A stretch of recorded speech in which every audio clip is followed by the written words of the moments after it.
Sound doesn't want to play after a magical opening that we had last week. That's why you gotta love technology. Like it's random. It never works when it's supposed to, but it's cool. That's what we're here for. That's what we do. Just what we do. This is Should I Play That, your weekly gaming podcast about video games and the industry and culture surrounding them. And here it is, like another big episode. And here you think I would have everything like to the T, but these things happen. We do it live. We do it live. That's live. We do it live. Fuck it. I'm your host, Chris, aka SSJ Blackrat, aka Mr. Muckluck, aka the Great One. That never changes. That's something that I got down pat every week for you guys.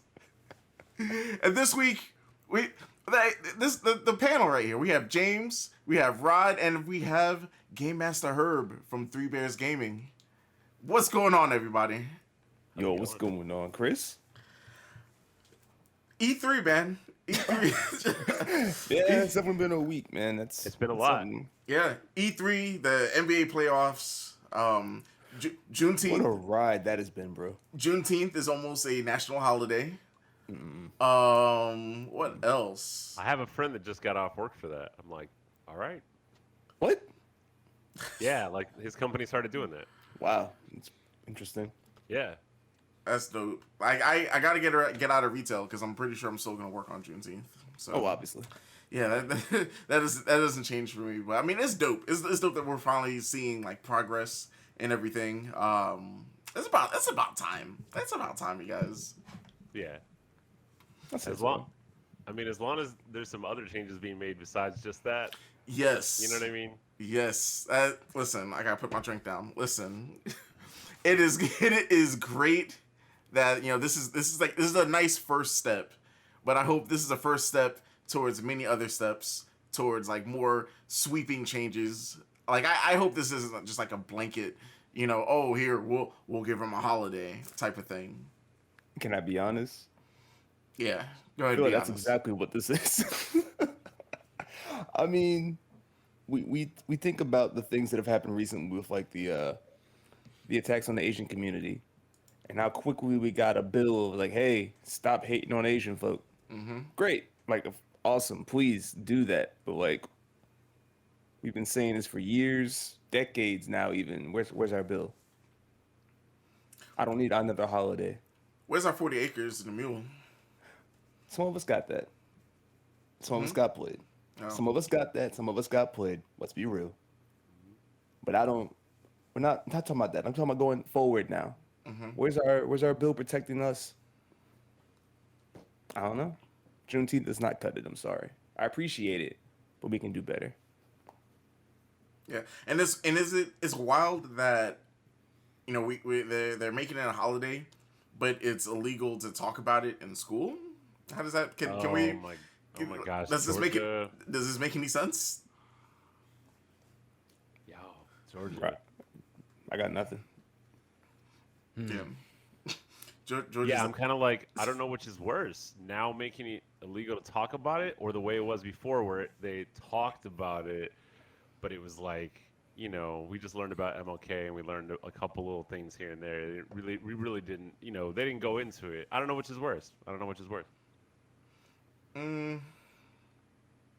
Rod, which one? What about you? What do you think is worse? I mean, they're both terrible. You know what I'm saying? Yeah, I mean, I would think that not talking about it at all is definitely probably the height of that. We need reform rather than either of the two options at this point. The whole thing stems from obviously white supremacy under this system that we've that dictates our society as it is now. It trickles down to the rest of us. When you infiltrate the education system, you really control the narrative. When you control the narrative, people are doomed to repeat past mistakes and not know, when they don't know their history. So. Yeah, needless to say, it's shitty all around. Like, I think that's like kind of the end point there, right? Yeah. Yes, So this is why we have video games. to ease the pain, You know. to ease the pain. But Mm. how? But besides that, like I said, like how's everyone's doing? How's everyone doing? How's the week going? You know, we're halfway through it, and it like at least for me, I have one more day of this camp I've been teaching at, and like these past like couple weeks have been like it's been tough, of like doing all this stuff, but then also waking up like at like 5:30 in the morning to and then to work my other job afterwards. It's been a crazy 2 weeks, but like we're almost there, almost through it, almost finished. So You hustle so hard, dude. I love it. Like I totally. I'm with you. I'm with you. Like I pile on a lot. You know. It's hard to say no. It's hard to like not do things because it's like, especially if you have like personal projects going on or projects with groups that aren't necessarily work. It's hard to like turn it off. But I see you grinding, and that's awesome. hey, I'm doing. I just want to be great. I'm doing what I can. Trying That's to, the best way to get there. yeah. Well, what about you, James? Have you been? I've been good, man. Just grinding out the job. Let me see. What else did we do? Caught up on some Loki. Caught that first episode. Mm-hmm. Interested in that. It's gonna be nice. It's gonna be nice. I feel real good about this series already. Is it weird to watch it on Wednesdays now? Like, do you watch it as soon as they come out? No, Okay. I'm doing a joint watch, so we got to coordinate schedules. So I'm gonna be late, but typically like Thursday or Friday, I'll catch up on the next one. And that's still pretty good. I feel like it's not as like I could go on Twitter after it airs and not like worry about things being spoiled. Oh, I'm not testing those waters. No, thank you. I've been spoiled enough. Like I remember people used to like live tweet, but like live Facebook status TV shows. Mm-hmm. Yeah. Like I knew somebody. I know like all of Supernatural. Never even watched the show, but somebody would just like post everything. It's like, geez, Yeah. it's wild. I was just having this conversation actually because we we watched the episode today actually when we were recording it, and yeah, I mean I don't mind it on Wednesdays. I think it's cool to have something to look forward to. I mean, most people aren't watching live TV anymore, and I think we just had this conversation too, like last week on the show where we were talking about weekly drops versus binge watching, and I just think that weekly is better for overall discussion, and I like kind of letting certain shows marinate. I mean, the Marvel stuff I think is I can kind of I can kind of take it or leave it as far as that goes. But like if you're talking about like golden age television, we're talking about Sopranos, Mad Men, Breaking Bad, like those type of experiences. Like I want to let that sit for like an hour every week. That kind of gives it some substance for me. So I enjoy the weekly drop. I think it leaves room for a lot of theory crafting too, which is always fun. Yeah. It fosters your community more so. When you look at any Netflix show, the conversation around that, unless you're Stranger Things, dies down in like a week or two after it releases. And you don't really see that with a lot of these other, weekly shows. Hulu started to experiment with that. They've been doing that, I think, for a while. Handmaid's Tale and a lot of their other shows that appear on there. They have a hybrid model, which I find interesting. Like, not everything is a weekly drop, but not everything's like a binge watch either. So, I'd be interested to see. And when Netflix starts experimenting more with that, they did with their news shows, like their talking head sort of like comedy programs, like half-hour shows. They started experimenting with that, where they would do like one episode a week. But they don't really do that with their dramas. So when they start doing it, that would be interesting. Yeah, I'm liking Loki. Like I think there's so much they could do with it. I'm trying not to get too hyped because my problem is with like most people on the internet. Like we read things and we start theory crafting and we start writing a better show than what we actually get, and we end up being disappointed. So that happened to me with WandaVision. Happened to me with Falcon and Winter Soldier. So going into Loki, I'm just gonna chill and just gonna relax. I'm just gonna take it week by week. That's all you can do. I think with a lot of media, especially now, especially after like this whole period where a lot of stuff couldn't get made, it's important to just have like no expectations, like just to like, you know what I mean, like just to take what happens and just like enjoy what's there. I think I saw a thing today that was just like, a lot of people are getting pissed about E3, and it's like, y'all, there was a freaking pandemic, like, like there's a lot there's a lot that's there, there's a lot that's offered, but if it doesn't meet your expectations, like, it hasn't exactly been the easiest year for game devs and all that either. So. Right, like what did you make last year? Right, exactly. Just think about that right, for a besides second. bread. and boy, are we about to get into that. Like, E3 has come and gone, and we're gonna give our recap of like just the biggest things. We're not gonna talk about everything, but more or less what stood out for us, and just the talking points of this E3. So definitely stay tuned for that. Before we jump into our what's been playing for the week. Shout out to everyone on Twitch. Once again, shout out to everyone on Twitch. Shout out to everyone that's watching live. Shout out to once again, follow us on Instagram, Facebook, Twitter, and then of course Twitch. SSJ Blackrod. Pretty soon we're gonna like migrate this show to its own channel. So be on the lookout for that. Yes, because it's been told to me that some people don't know how to spell Blackrot, and it's just confusing. I understand, and I'm pretty sure it's like, hey, yo, check out Should I Play That? And they're like, oh, Should I Play That on Twitch? No, it's SSJ Blackrot. And they're like, what? Best name. Yeah. Mm-hmm. You know how many times I have to explain that to someone or attempt to, and by the end their eyes are just completely glazed over. Listen. Okay. So on the stream right before this, I was like, I put that in there because my buddy was like, oh, what are you doing? I'm like, oh, we're doing this podcast, my buddy's channel, blah blah. And I said it, and because he's like 40 something, and I guess never watched Dragon Ball or whatever, so he didn't like get it. He was like Black Carrot. I'm like, well, no, yes, dude, like, but no. See, so like for me, there's a lot of that when I'm explaining the name. There's a lot of like pure confusion, which I get. I think it's genius. I knew exactly what it was, but that's also but that's the thing. We're on the same age. The few people that get it, like the joy that I see in their eyes when they're like, wait a minute, that's really clever. It makes it worth it. But for the sake of the show, for simplicity, we're gonna make some changes. We're gonna make some fixes. Sounds good. Cool. So all that's coming soon. Also working on some like other projects, working on some collabs with people. So it's a good time to be a content creator. I just want to say that. So once again, like shout out to everyone that supports. Like the support has been real. The support is like, yeah, you guys talk about like my drive. Like you guys give me my drive. Like just all of it. Like seeing the shares, seeing the comments, seeing like just the interaction. Like that's my energy. Like that. Like I'm like that's my spirit bomb. Like I'm charging a spirit bomb, and that is the energy that I need to defeat Kid Buu. And y'all are giving it to me, and I love it. We've gone too far. Let's start the show.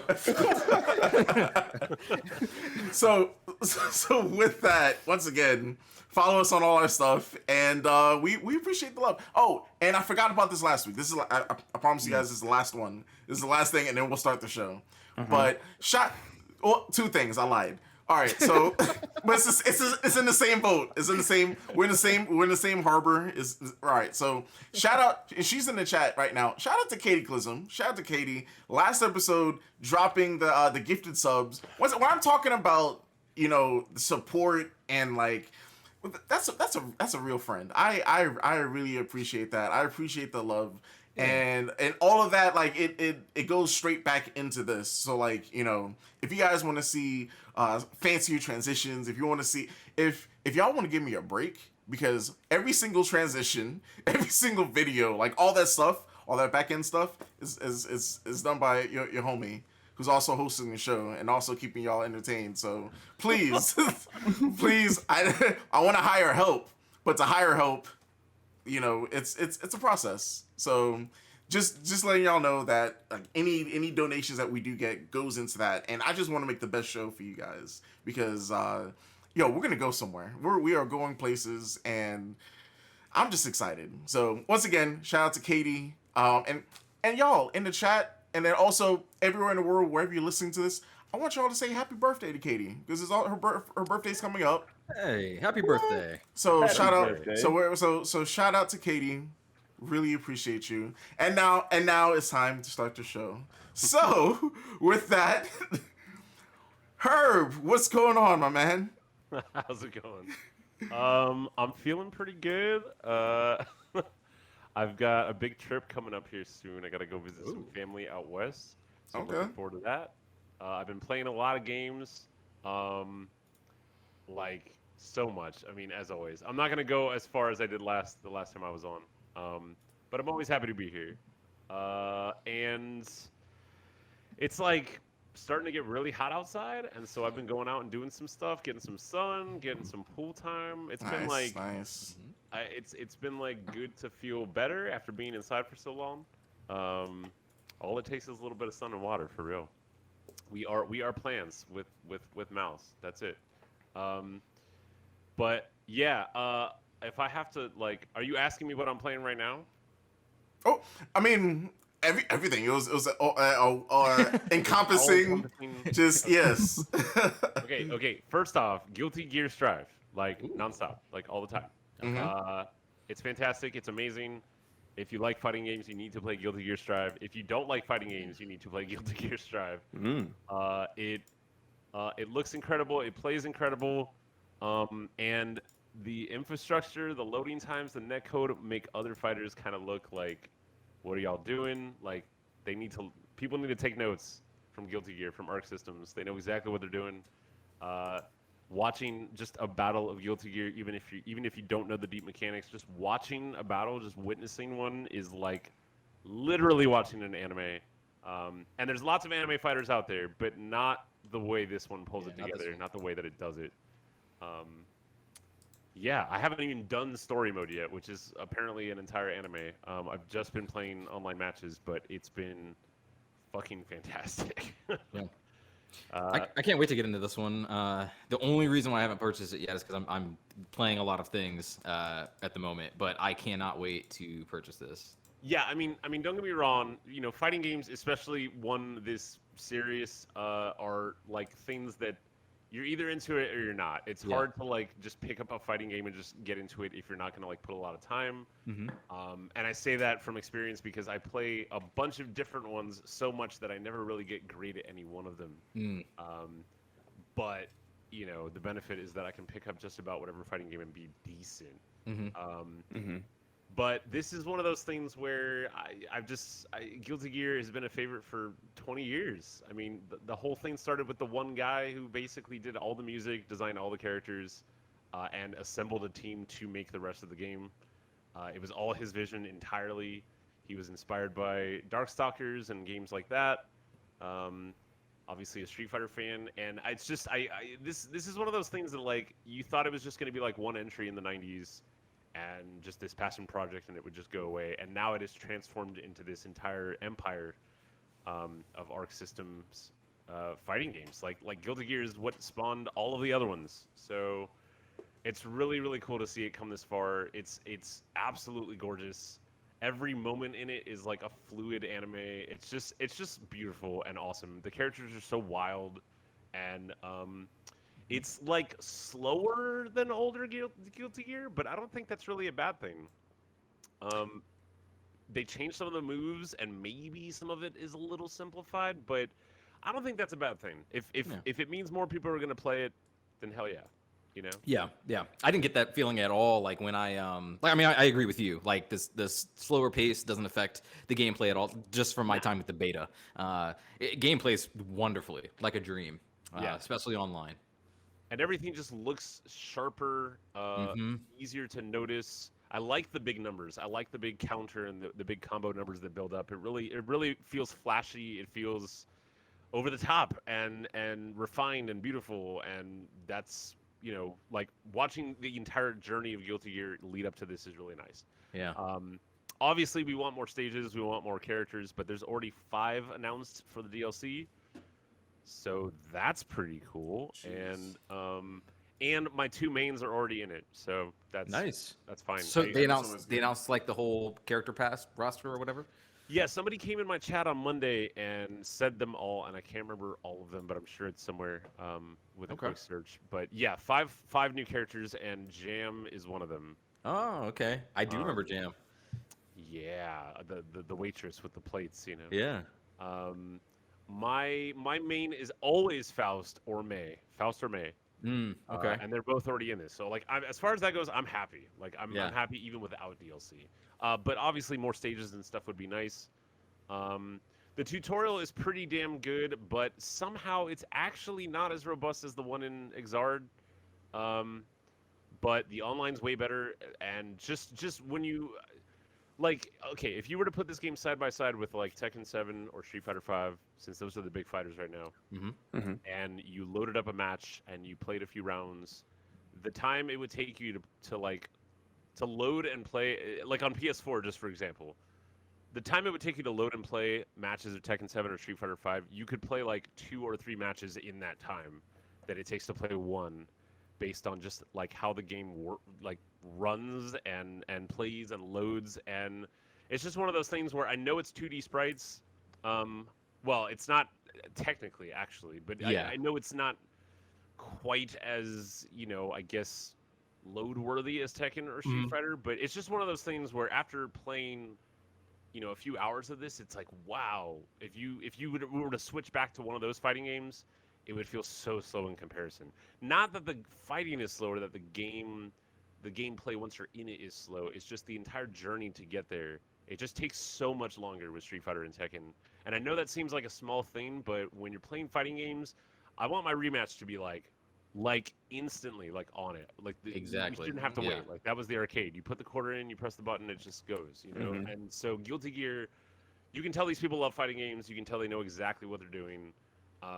They are masters at it, and yeah, I could go on. It's fantastic. Like, if you've ever enjoyed fighting games, play this, and even if you haven't, I think it's a good place to start because the tutorial is really good.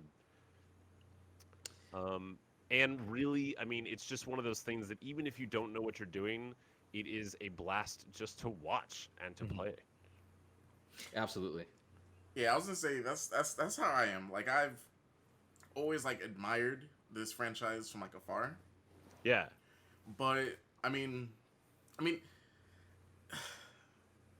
I really want to get into it, but I don't think after getting like destroyed in was it Dragon Ball Fighters, because this is I know it's not the same type of game, but like it's made by the same people, right? Yeah. Yeah. So yeah, I don't know. Like, I mean, it has a similar flow, but it's not 3v3, thankfully. Yeah, like It'd be too much. I mean, DB Fighters has more DNA shared with Marvel than this Yeah. to me. Okay. This So is I like wouldn't really worry about Darkstalkers. If Darkstalkers had like evolved and not like died off, I mean, Guilty Gear basically was kind of a Darkstalkers alternative in like 97 or 98, whenever it drops. But I think the characters, the battle system, the options you have are what make it so unique. Everybody has like multiple jumps. Everybody can air block. Everybody can do this thing where you block, but while you're blocking, you hold X and square, and it makes like a force field around you. And as long as you have meter, you cannot be hurt at all, like no block damage. So, that's just one of those things where like in most fighting games that doesn't exist. So in this game, you can just eat like an entire super, and it's no big deal, like no penalty. As long as you have meter. So it's just, there's a lot more options. There's a lot of stuff going on. A lot of characters have like summons and things. So it's not just you fighting with your own body. It's like you sending out your minions to go fight them, or you creating, teleported swords to diagonally slice someone across the screen or something. It's like each character really, really feels drastically unique, and I think that's what's always given this game an edge, other than its presentation. Is that every character plays completely different. There's no like Ryu and Ken. There's no shadow version. There's no like stronger or faster version. Every single person plays completely different, which I guess could be intimidating, but I think it's neat because it really lets you find exactly the kind of fighter that you want, to have without an equivalent.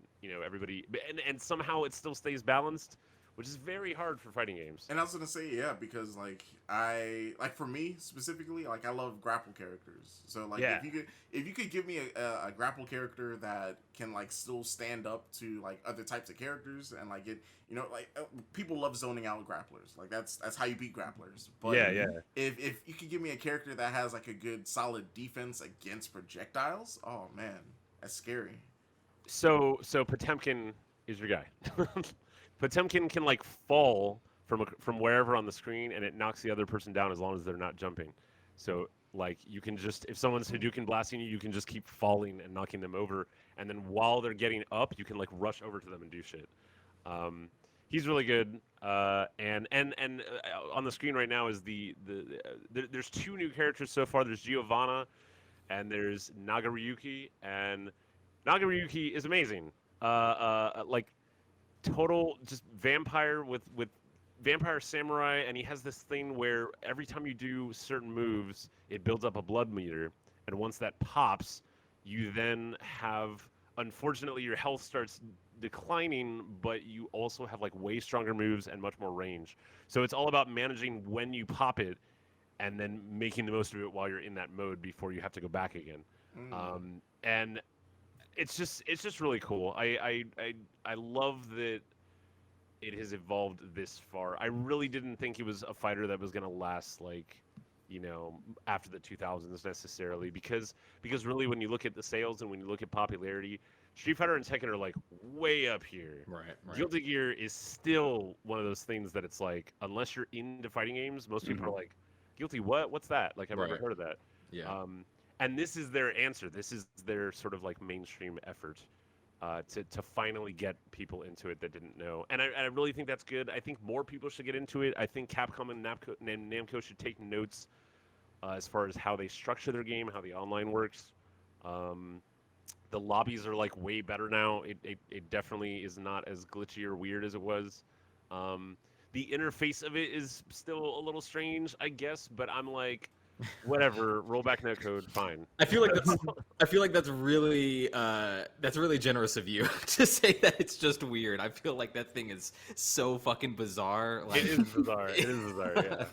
I feel like I've gotten used to it, and compared to the beta, it's not like as like glitchy. Like it seems to just like work well. But yeah, like understanding like having an avatar and like where to stand and like where to ready. Right. Is weird if you're coming into this game for the first time, for sure. But yeah, so lots of Guilty Gear. Also, Virtua Fighter 5.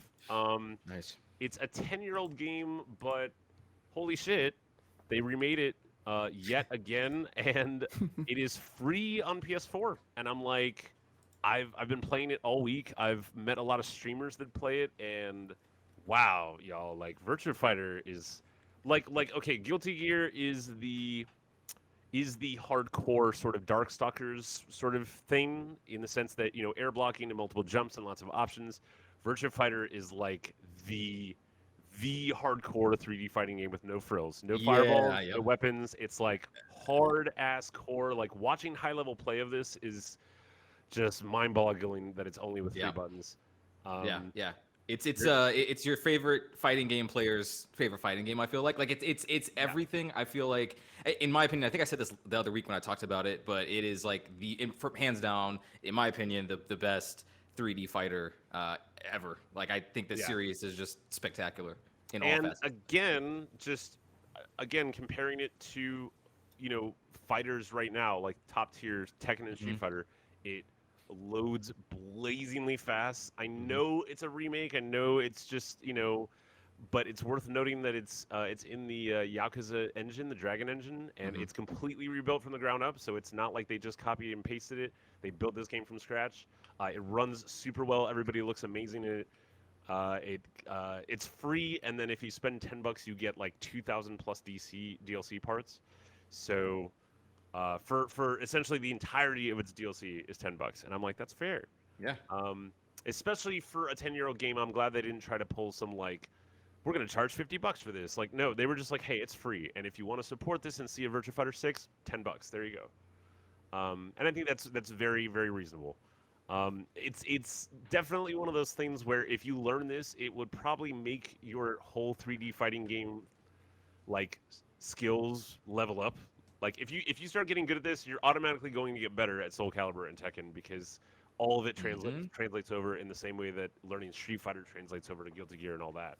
Um, I think watching Virtua Fighter at first, especially if you haven't played a lot of it, it might seem kind of like it's not that flashy, it's not that crazy. Right. But once you like get into it and you see just how many options you have and how different each match can end up, it watching people like succeed and do well in this game is like wow. You know, it's like watching like two boxing champs. Yeah, I was about to say it's just like watching real life martial arts, in my opinion. Like, I mean, the moves, a lot of the stuff in this game it's based on real like fighting styles, like things that you can actually do, outside of some of the Kage stuff. But I mean, it's really neat just to watch high level play, like you said, and everything in this brand new engine just looks so crisp and clean. The animations look so smooth. I think they redid some of those. And it's awesome. Yeah, and just really, if people support this and they play it, which even just looking on Instagram today, when you tag like Tekken, right, it's like millions of tags. When you tag Virtua Fighter 5, it's like thousands of tags. So outside of Japan, it's probably never going to be like that big. But there are lots of people playing it on Twitch right now, just like streaming and looking for matches. I have it's been zero problems finding a match whatsoever. You hit quick match and you instantly have someone. You can train in between matches just like Tekken. There's a great training mode in this as well that teaches you how to do everything.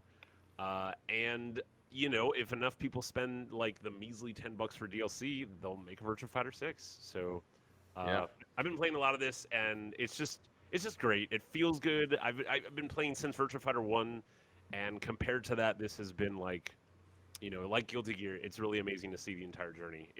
This one is so beautiful and so fast. It's like wow, they really, really upgraded it after all this time,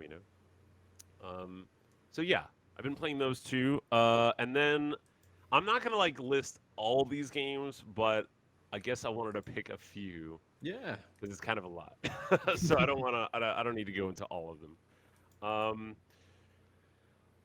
Okay, so another game, I've talked about it before, but I'm nearing the end of it, and this is well. First, I want to talk about Ys 8.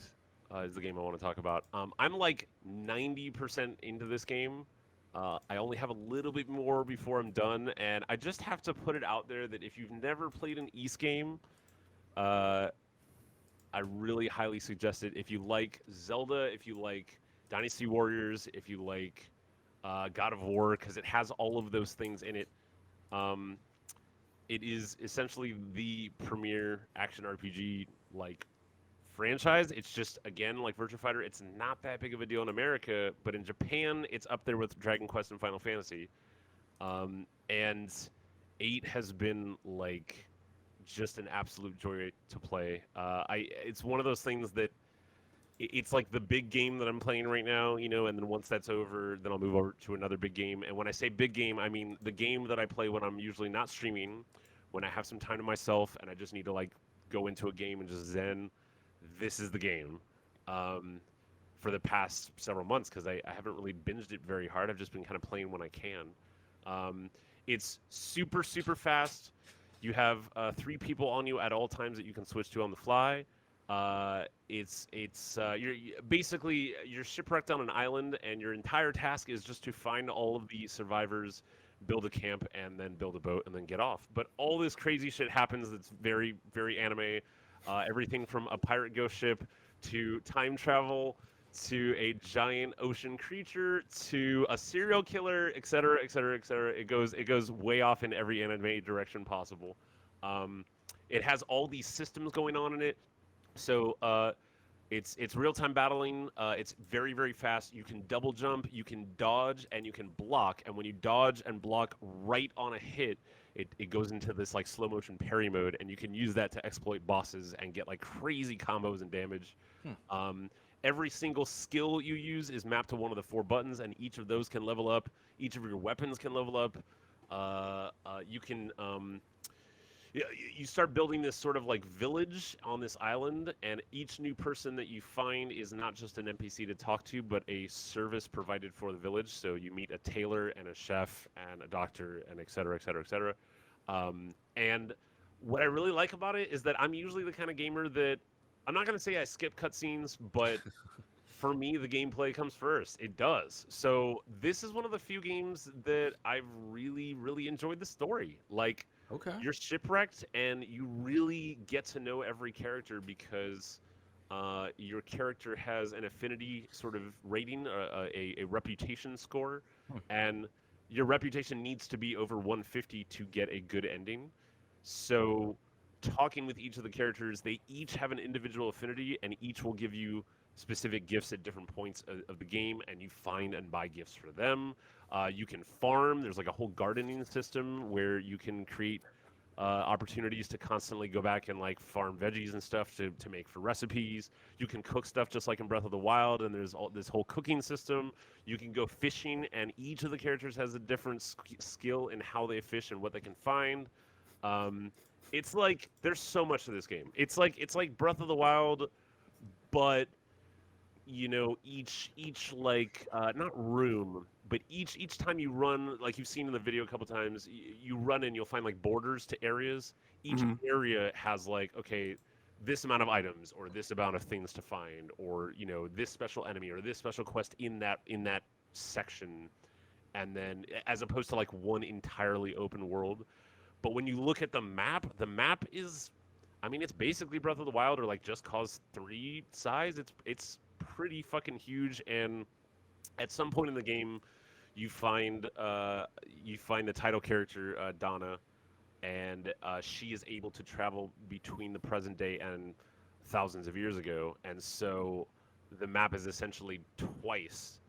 Because you play a lot of the game in the past, and she has completely different moves, and and she has like her own forms and stuff. I really like the enemy designs. The bosses are fucking epic. One boss last week took me 45 minutes to beat, and dodging him perfectly and just getting everything to where I didn't run out of potions and I didn't run out of whatever. It was like, Oh, so that was you playing well.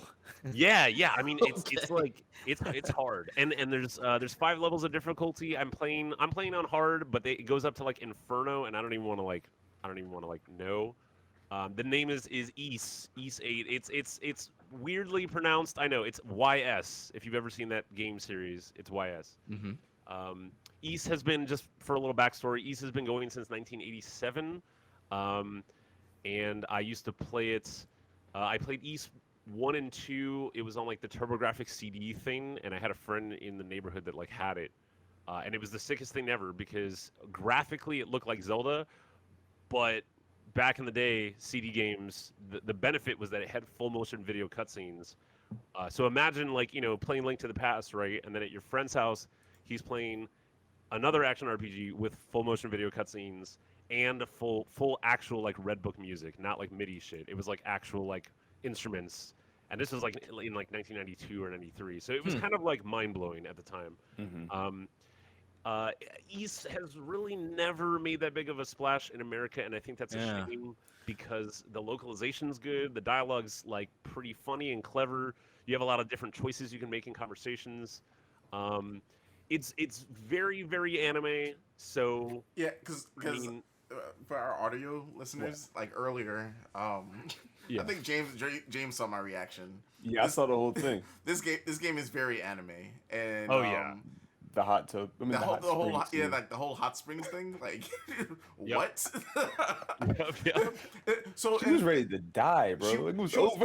and all of this was in front of like right in front of a So, boss fight. It looked like. Can you explain what happened there?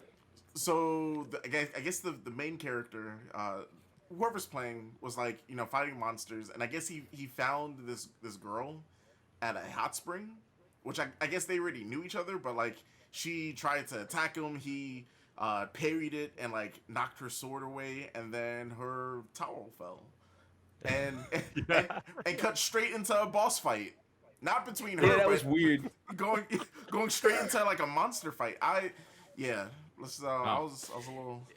I was like, hearing you talk about this game, it almost reminds me of like the anti Yakuza in a way, like the Yakuza in another dimension, like Right, if it right. never blew up with Zero, like Yeah, because yeah. If Yakuza was like was much more colorful and animated, like right, like right. the One Piece of Yakuza, like Right, that. like literal anime, because Yeah, yeah. Yakuza is very anime, and you wouldn't Yeah, it expect is. it if like you just because I mean I was watching the trailer for during the conference they were talking about Yakuza 7 being on Game Pass now, and I was watching it and somebody like saw it and they were like, huh, don't you play those games? Like, don't you say that's wacky? That doesn't look wacky at all. Like that actually looks really fucking serious. And I was like, Yeah. well, I can't explain this to you right now. until you hit up karaoke.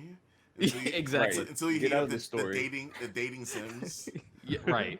Yeah. So that's exactly what this game sounds like to me. Or and it's kind of sad that it hasn't like really taken off like that because all I hear is like really good things. Yeah, about it. like all I'm saying is this game is probably I've seen it on sale for like $12 or even $8 on Steam. The PC version is like the premier version. They upgraded it with full 60 frames per second and upgraded all the textures. Nice. I'm playing it on PS4 right now. I think it was only like $12. Honestly, if you like games where if you like action RPGs, Persona 5 Strikers is very similar. Devil May Cry is similar. Old school God of War is similar. It has a lot of things in common with those, but wrap that in all of the systems and layers of the hottest RPGs out there. Because there's all that too: the conversations, the fishing, the item management, the cooking, the relationships. Like there's so much going on here, and it's just a blast to play. Also, a lot of the music is Yuzo Koshiro of Streets of Rage fame, so a lot of the music really fucking rocks. And you know, the interesting thing is that it's not really a PS4 game. It was a Vita game, and it got ported and upgraded and updated. So, you know, like seen from this video, I think it still looks really good. But when you play it, you can definitely tell that, like, it's not like from the past 2 years. I think it's a good like 3 or 4 years old or something. But I think what they've done with it is great. And yeah, just saying, if you've ever had an interest in action RPGs, or you just want something that's kind of like Zelda but more action and more crazy bosses, or you like Monster Hunter but you don't want to really fuck with a squad or have to actually get other human players, and you just want a nice good single player story. I've really enjoyed this, and you really get to know the villagers by the end of it. I mean, you feel like you actually spent months getting to know these characters. And there's just like an exhausting amount of content. When I say I'm 90% done, that's 90% map completion. That's not like all the fish, all the areas, all the loot, everything else. It's like And Japanese Assassin's Creed. yeah. And I'm just for reference, I'm 90% done with the map, and I'm 70 hours in. Oh And my I would God. say I'm probably 50% actually done with the game itself, like all the stuff in it. That's nuts. So that sounds like that's the longest game I think you've come on this show and talked about, like that you've Yeah. played, because you usually don't play games for that long, right? Well, last year I went through Breath of the Wild as well, and I did 200 hours in that. But yeah, in general, I like quicker experiences. But that's what I was talking about when I'm talking about like this is the big game I'm playing. Yeah. Usually every year I'll go through maybe 2 or 3 big games while I'm playing a bunch of smaller stuff. Gotcha. So this has been that, and I'm almost done with it. But I almost don't want it to end because it's just been so good. It's just a very, very satisfying game. These people understand game feel. Also, just little things I like.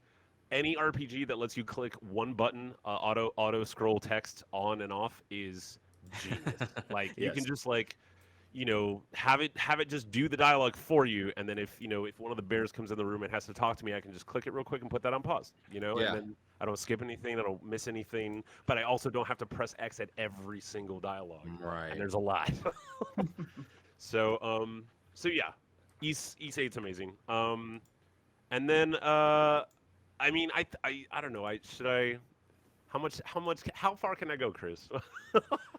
I was gonna say, I mean, you always give like really good recommendations, and I'm actually like still in the middle of editing. All right. Like the last so y'all. Okay, so what? Gamemaster Herb, he has like the was it the $5 games under $5 that he does on his channel on Wednesdays. Check it out because so far, like all these games that you know recommended have been like A1, been great games, games that I've Thank you. either heard of or the games that you put me on. I'm like, yo, this for less than $5, less than a Big Mhm. Mac, less than a double quarter pounder with cheese. Sign me Yeah. up. So yeah, thumbs up. All right. Let's So get it. recently, I was part of basically a stream. My friend Slime Bubble, she's a DJ in New York, and she got like a bunch of DJs together and did a stream event called Summer Rakarm, and basically it was like a love letter and 12-hour stream dedicated to JRPGs. So it was a whole thing. It was amazing. It was great. Like they had like 15 DJs come on and play remixes of Final Fantasy, Persona, and all this stuff. And at the end of it, she was like, "Do you want to come on and play games?" And I said, "Sure." So the first game I played because I wanted to do RPGs is a game called Half Minute Hero. Nice, Um, nice. and this has been out for years now. It was on PS3. It's on the Vita. I really, really love this game. Um, it's kind of hard to describe, but it's like imagine a whole team of people that really like RPGs, but got tired of like all the waiting that happens in RPGs, so they decided to make a game where your task is to play the RPG as fast as possible Yeah. before getting the game over, over and over and over again in almost like a Groundhog Day kind of loop. It's really bizarre. Basically, the story is incredibly self-aware of itself. It knows exactly what it is. You are literally hero. People in it are called woman or doctor, and they say lots of nonsensical things. But in each area, like that's the first area, you basically have 60 seconds at all times to grind yourself up, buy the item you need, get whatever you need to get in the town, talk to whoever, and defeat the boss. You have 60 seconds to do that in each area. But every time you grind, you get money, and you can use that money to buy more items or reset the time. And each time you reset the time, it gets more expensive. So the first time it's 100 coins, and then it's 200, and then it's 300, and so on and so forth. So the whole thing is essentially about speed running an RPG. And all the battling is kind of like auto battle. Like it just happens, but you have to decide when to heal yourself. You have to decide when to go to the town, what items to have, all that stuff.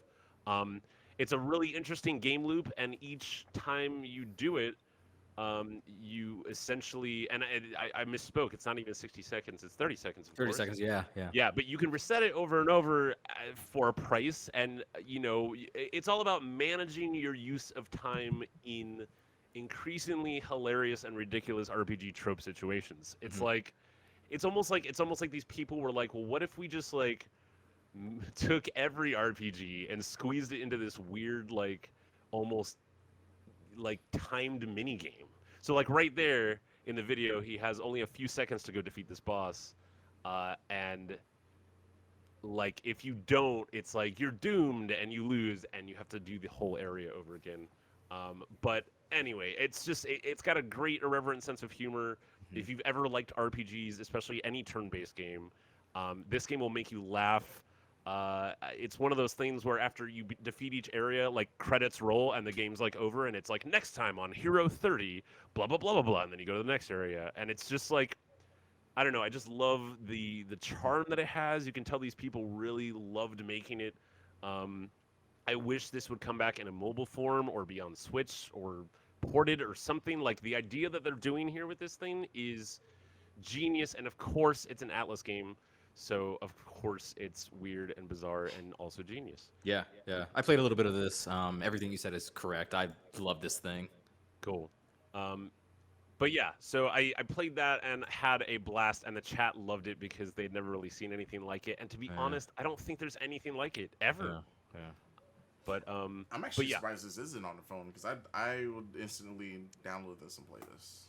it would make a really good phone game, actually. Yeah, it's funny playing it now, like 10 years later, because when it came out, it was like a PS3 little indie drop, or not even. It was a PSP. It was, what do they used to call those?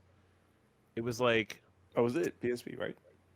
yeah, but PSP like had like games on its store, and they had like a they had like a term for those indie games. It It's was like a PSP like what was it? Mini? minis. Yeah, Mini is like Yeah, the first thing that popped up in my head. I think it was right. the. It was like DSiWare, but like Sony's version of that. Mm-hmm. And only like so many games got released for that, and a lot of them are like really really good. Everyday Shooter was another one. Oh, okay, You okay. know what I mean? Like there were just like these really cool bite-sized ideas, and Yeah. I'm very compelled by stuff like this. Like you know, there's a million RPGs out there, and these people decided to break their own fourth wall by stuffing an RPG into this other game, and and the game knows it, you know, and it's just like it's so rare to come across that kind of like irreverence. Most games take everything so seriously, and this one just doesn't. So yeah, that game's been amazing. Um, it was really nice to dip into it again. I didn't want to put it down when I was doing that stream. Um, so Yep. yeah, and then well, I guess there's a lot of games here I could talk about. Um, I want to talk about a game called 1979 Revolution. Yeah, this is what I I talked wanted to about hear this about. before, and maybe we talked about it on here, but I think we did. I think we did. Yeah. Okay, well, I don't mean to like double down. No, on talk about it again. I think it's really important that everybody see this game. If you like Life is Mhm. Strange, if you like Telltale games, if you like Heavy Rain and Detroit Become Human and stuff like that, I think this game is really awesome. It's about the late '70s, the Iranian Revolution, and about a young journalist who returns to Iran to kind of like see what the hell is going on after hearing things on the news, and he finds his family and all of his friends resisting the government and Right. his experiences during that. There's a lot of different choices you can make, and the first 10 minutes is you're like being interrogated and tortured by this guy in like a room, and you have to make the right decisions before he kills you. And just spoilers, but it's like literally the first thing you do. Um, you meet a lot of different people in it. It has some really nifty control ideas in terms of how you interact with everything. Lots of quick time events, as those games go. But I think they're handled really well, and there are a lot of different choices and a lot of seemingly different paths, at least in conversation. You can drastically change how things turn out, although I've only seen one of the endings. But I really liked it. The motion capture is really good. The voice acting is really good, and it's one of those things that like I played this last year for a little while, and it in so many ways it mirrored exactly what was going on after George Floyd, and everything that was happening in Atlanta in the streets and all over the country and all over the world really, and stuff that's still happening. It mirrored that very very closely, and I just feel like so few games are able to tackle this subject at all, and if they do it well, and especially from an indie studio. All the stuff that happened in this is all historically correct. All the people that it involves are like true story, real life shit. The guy who directed it remembers being a kid in Iran and a lot of these events happening, and him kind of being there firsthand to see all that. And I think I just think we can learn a lot from history, especially in terms of protest and those moments in history where the people have had enough and they decide to fight back and do something about it. I think we have to keep looking back at those and kind of learn from them if we are to make any change whatsoever. Yeah, I mean, one might just look at the news right now and see what's going on in Iran. That Yeah. might be kind of relevant. Yeah. Yeah, seriously. But yeah, I really enjoyed this. I paid, no joke, I think it was like $3, and I think even at like let's say 10 or 15, I think it's really well made. If you like, again, if you like Life is Strange, The Wolf Among Us, any of that stuff, Detroit Become Human, Heavy Rain. Maybe it's not quite the production value of Heavy Rain or Detroit Become Human, but for the price that they were asking, and for the fact that it's like a very small game studio who doesn't have a ton of experience, like I think this turned out really really well. It's very hard to get this kind of game right and have it be believable and have you actually care about characters and stuff like this without it feeling hokey. And it doesn't at all. It feels great. You're like immediately in the first 10 minutes you're in it and you're making decisions and you're realizing that each decision really does lead you into a different sort of corridor of the story. So it's worth a couple playthroughs. There's a lot of little hidden collectibles, stuff like that. And I mean, it's a serious subject, but I just think it's really important that games, gaming, is it doesn't stray from discussing things like this. Yep, 100%. It needs to happen more, to be honest. And this one really hit home, especially with everything that was happening last year, and continues to happen. So yeah, give that a shot. Even if you just like, a good like movie about revolution. I mean, it's basically like watching a playable movie.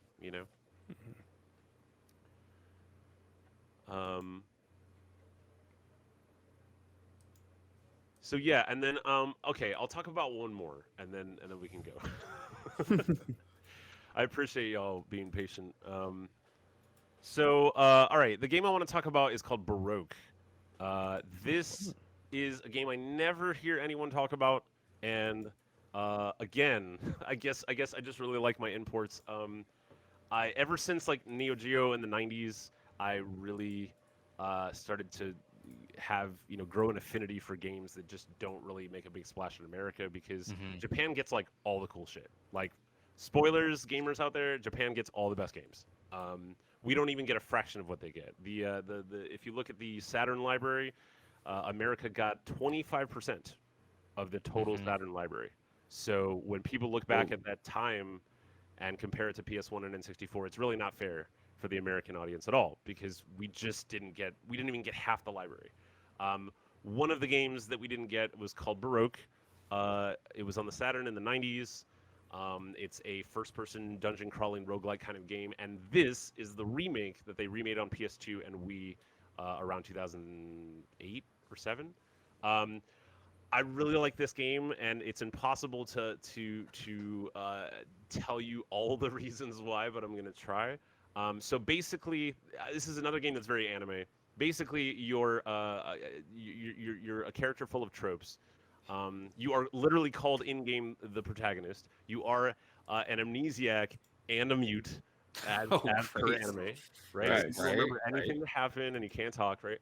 So you find out that basically you know something terrible has happened. The world around you, it looks like a hellish landscape, and you know that you have sinned, and that basically you're responsible for part of it, but don't understand why. And so you wake up in this hellish landscape, and there's a lot of weird characters everywhere. And one of them is this guy called the Archangel, and he basically says, "Look, you fucked up, and the world's fucked up. So I need you to go into this tower behind me and take this angelic rifle and go kill God. He's on the bottom floor." So MBD. Right, and that's it. And like, you just go in, and your first run in is intentionally you're supposed to die. But when you die, the game isn't really over. Every time you die, it advances the story. So whether you actually make it to the bottom floor and shoot the absolute god with this rifle, or whether you die, it advances the story. And then when you get back to this hub world, all of the characters have different things to tell you and different interactions with you. It's very similar to Dark Souls in the sense that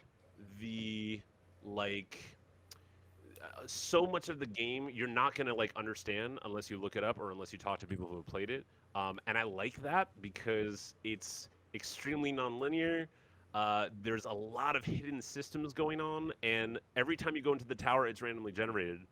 And the whole point of the game, the reason it's called Baroque, is basically all the characters in the hub world are people that have been sort of twisted and transformed grotesquely by their own selfish sins.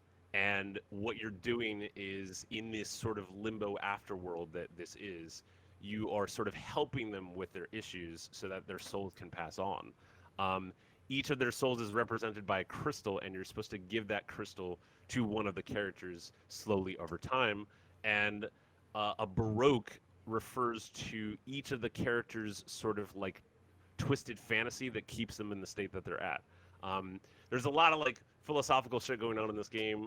The story is wild, and a lot of the characters speak very candidly and uncensored. I'm not gonna say it's the prettiest game ever, but once you realize exactly how much content is in this, it's kind of staggering. Um, each time you go into the tower, it's totally different, but on certain floors are always certain things, like a shop or like um, a character that you can throw random items into and it will combine them into other items. And much like Dark Souls, it's about having the right items and knowing how to attack the right person on the right floor when you've talked to the right people to get the right conversation tree or the right cutscene to trigger. And that's how the story advances. There's lots of bosses in it.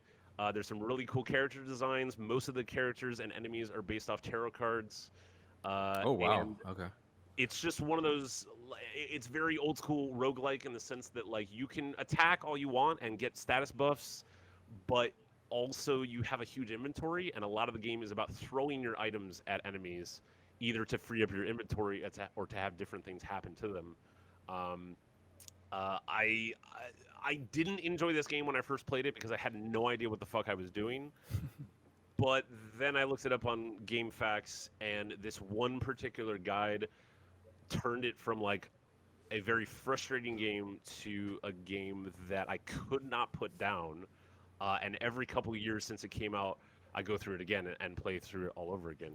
Um, the best way to play this nowadays would be on the emulator Dolphin because it plays Wii games, and the Wii version, unlike the PS2 version, is widescreen, so it looks a lot better.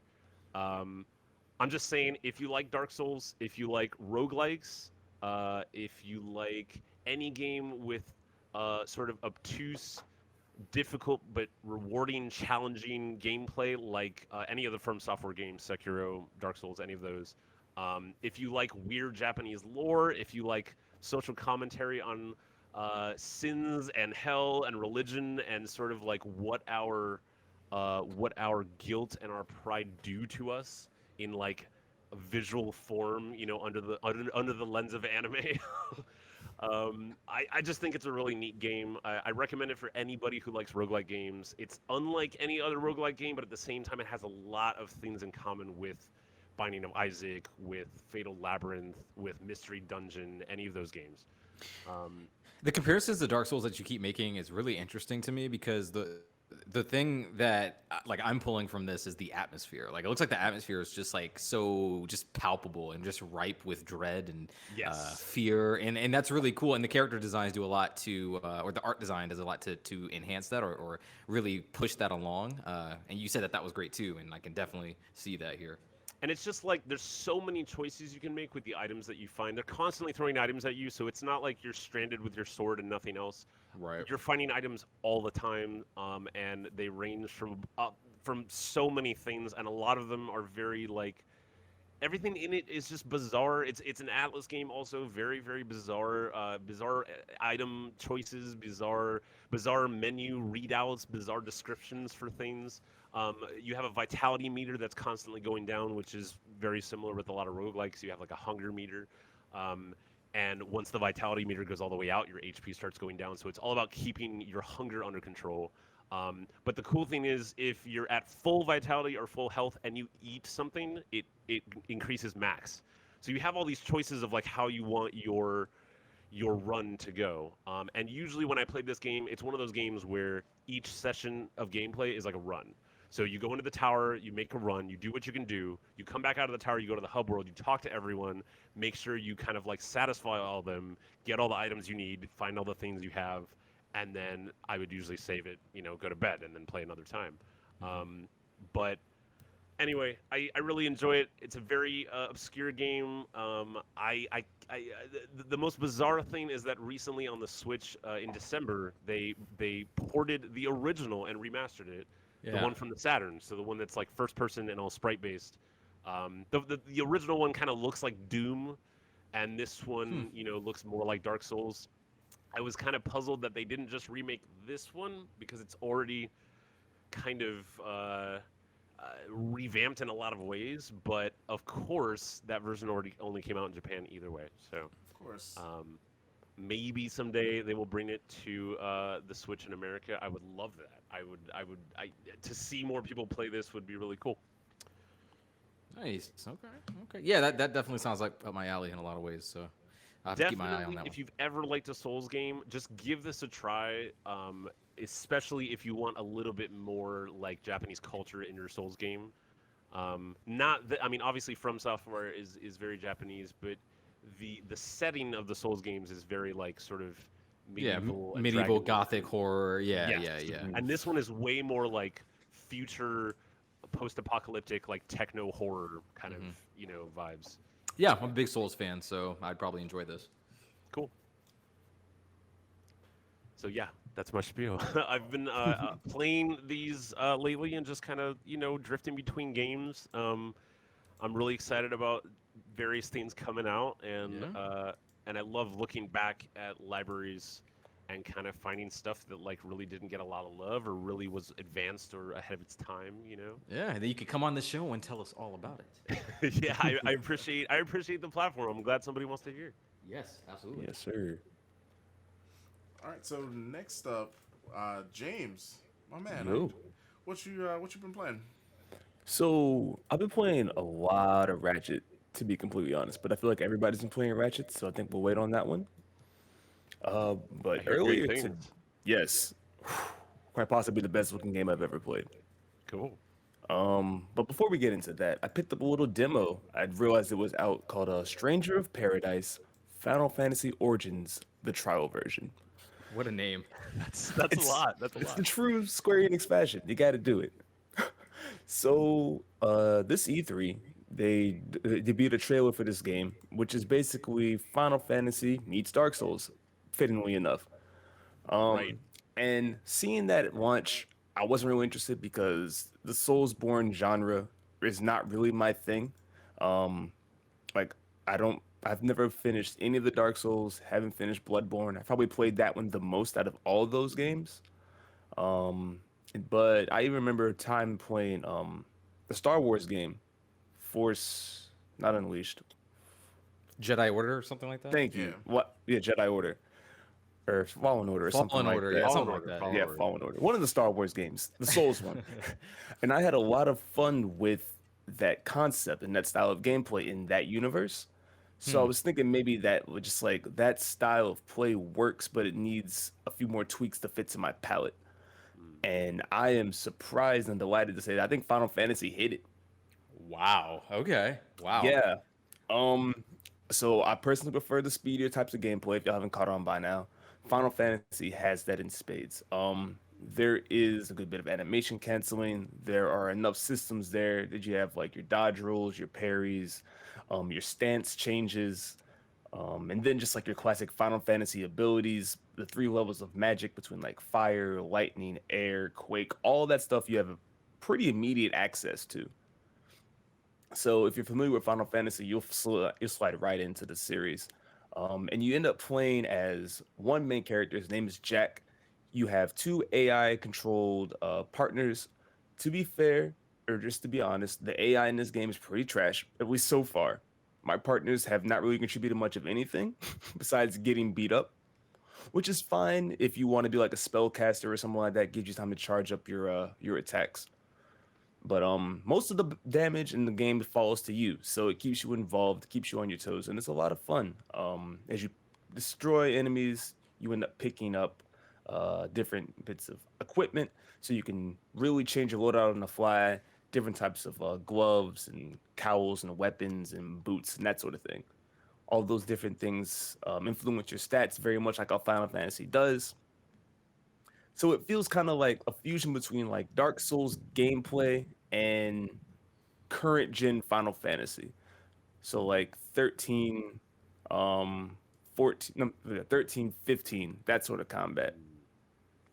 So it's a lot more fast paced, but it still punishes you for being reckless, but also rewards you for being aggressive. So their parry system, I think they call it like a soul shield or something like that. Yeah. Mhm. As you successfully drop these parries or complete these parries, you gain MP, and the MP powers your special abilities. And this goes for warrior classes or mage classes. So I can have the warrior, for example. Starts out with a great sword, has your basic 3-hit combo, but you can throw in an R2 or heavy attack to vary that last hit to be like a cyclone strike or like a Devil May Cry style thrust attack or even a launcher or something like that.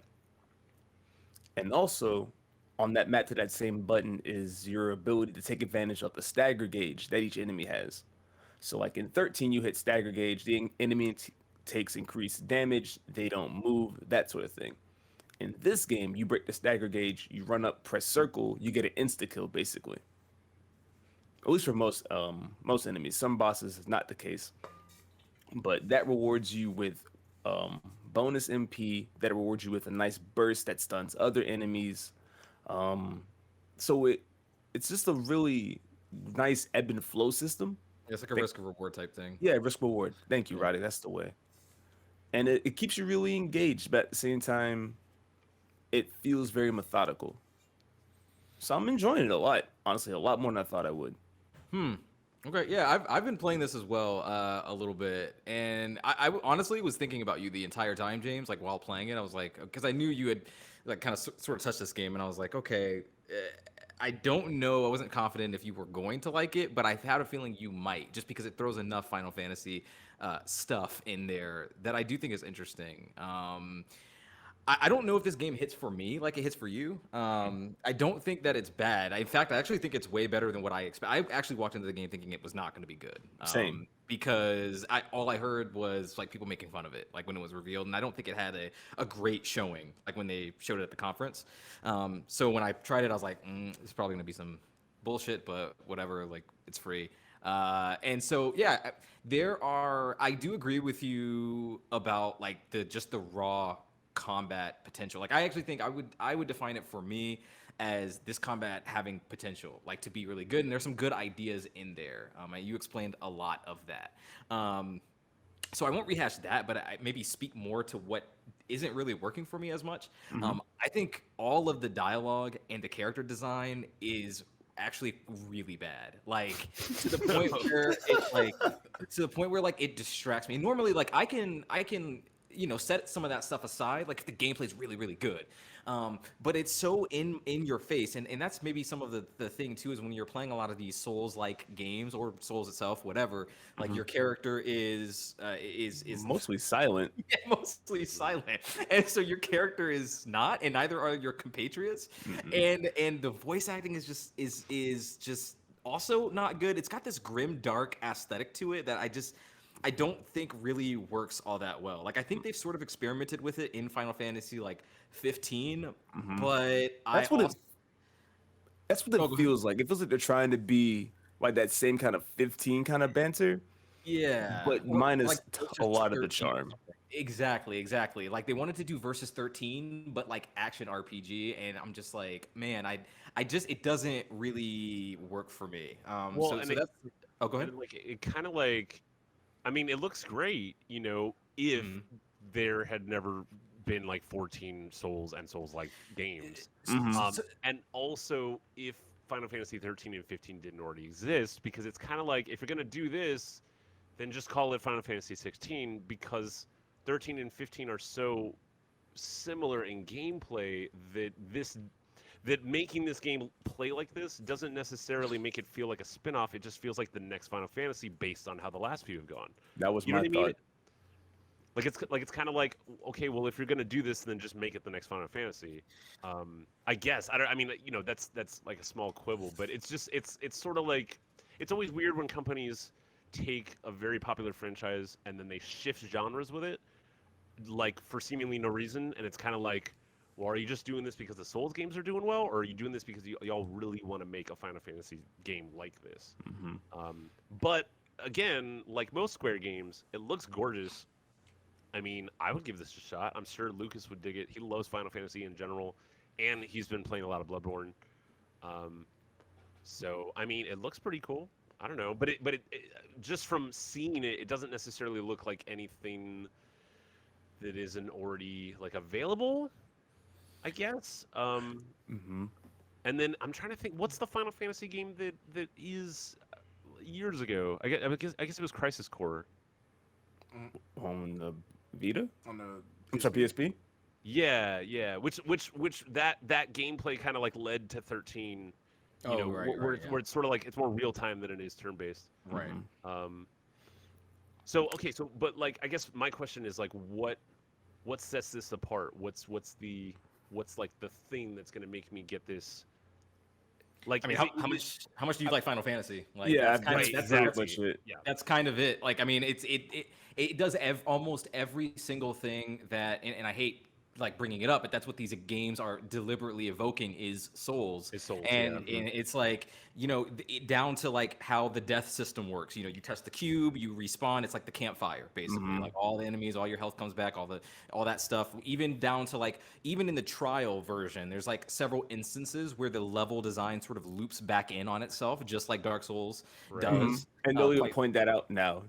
right, exactly. But there was a point you come back to a ladder, and it goes, "Oh, look, there's a ladder. We can get back there now." Right, right. Right, exactly. Yes, guys, I get it. So, I mean, I would also say it's probably accessible. So I played like on the normal version, but they have difficulty settings on this. So like if you're, I don't know how dialed back it is on casual or easy or whatever they call it, but I presumably is more accessible that way. So if you're not particularly fond of Souls gameplay or you find it very difficult, then maybe that's helpful. Yeah.